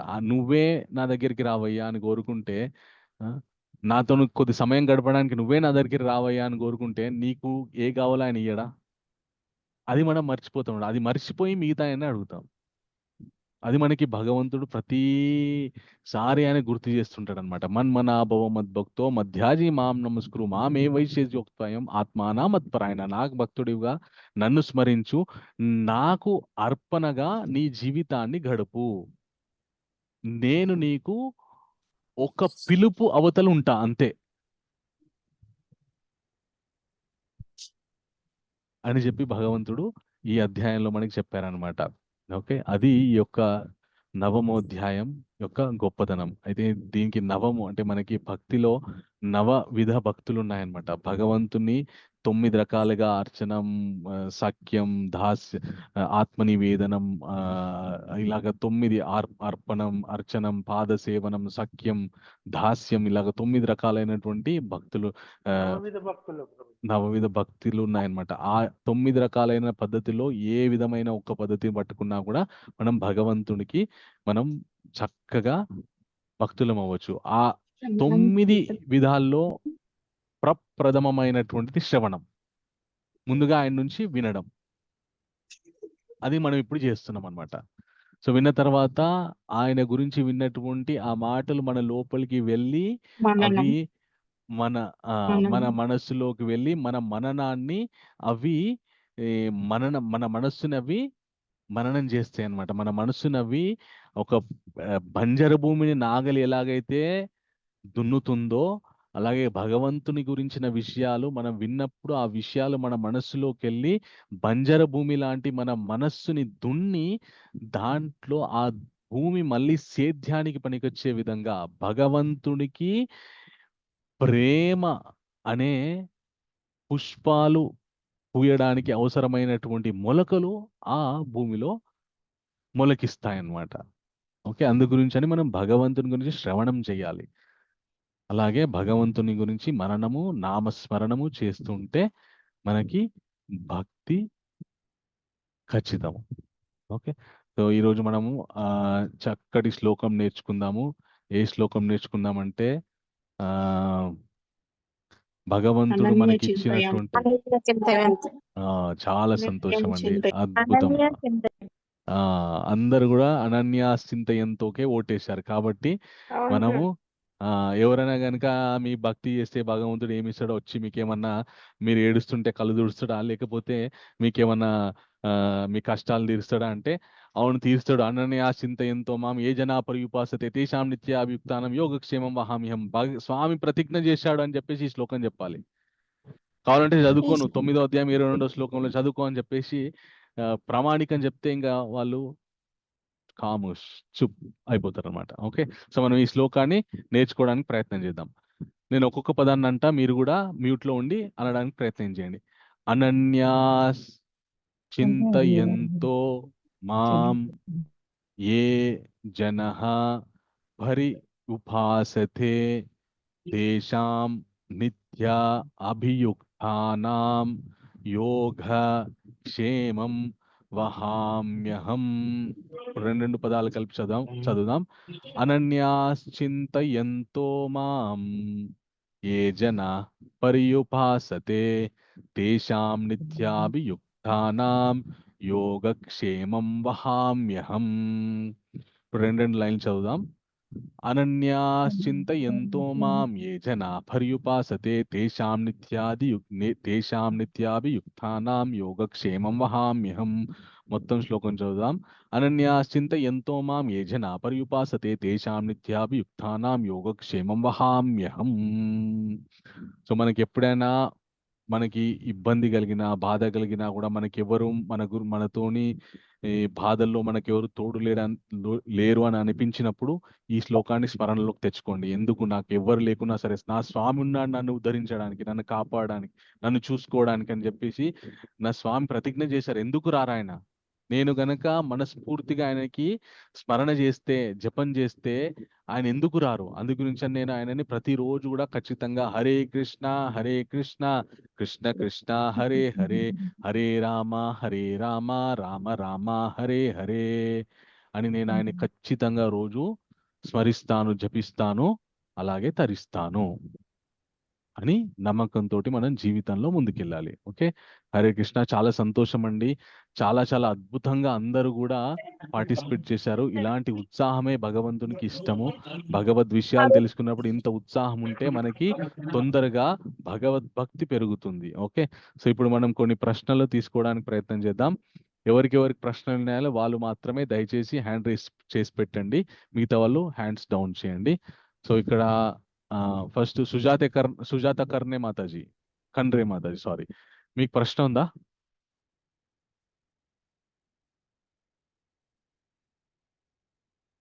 నెక్స్ట్ వేద మాతాజీ. హరే కృష్ణ ప్రభుజీ. హరే కృష్ణ మాతాజీ. మీరు ఫస్ట్ లో మాకు విశ్వం యొక్క వ్యూ చూపించారు కదా, లోకాలన్నీ చూపించారు. నా డౌట్ ఏంటంటే ఇప్పుడు పారానార్మల్ ఎనర్జీస్ ఉన్నాయంటారు కదా, నెగిటివ్ ఎనర్జీ, అవి ఏ లోకంలో ఉంటాయి? అంటే అసలు వాటి ప్లేస్ ఎక్కడ ఉండిద్ది? అవి ఓన్లీ భూలోకం వాళ్ళతోనే ఎందుకు వాటి ప్రాబ్లం? అంటే ఓన్లీ భూలోకం వరకే ఎందుకు రాగలుగుతాయి? Okay, so paranormal negative energies ఎక్కడెక్కడ ఉన్నాయి, అవి ఎక్కడ ఉంటాయి అని మీ ప్రశ్న. ప్రతి చోట ఉంటాయి, మన చుట్టూ ఉంటాయి.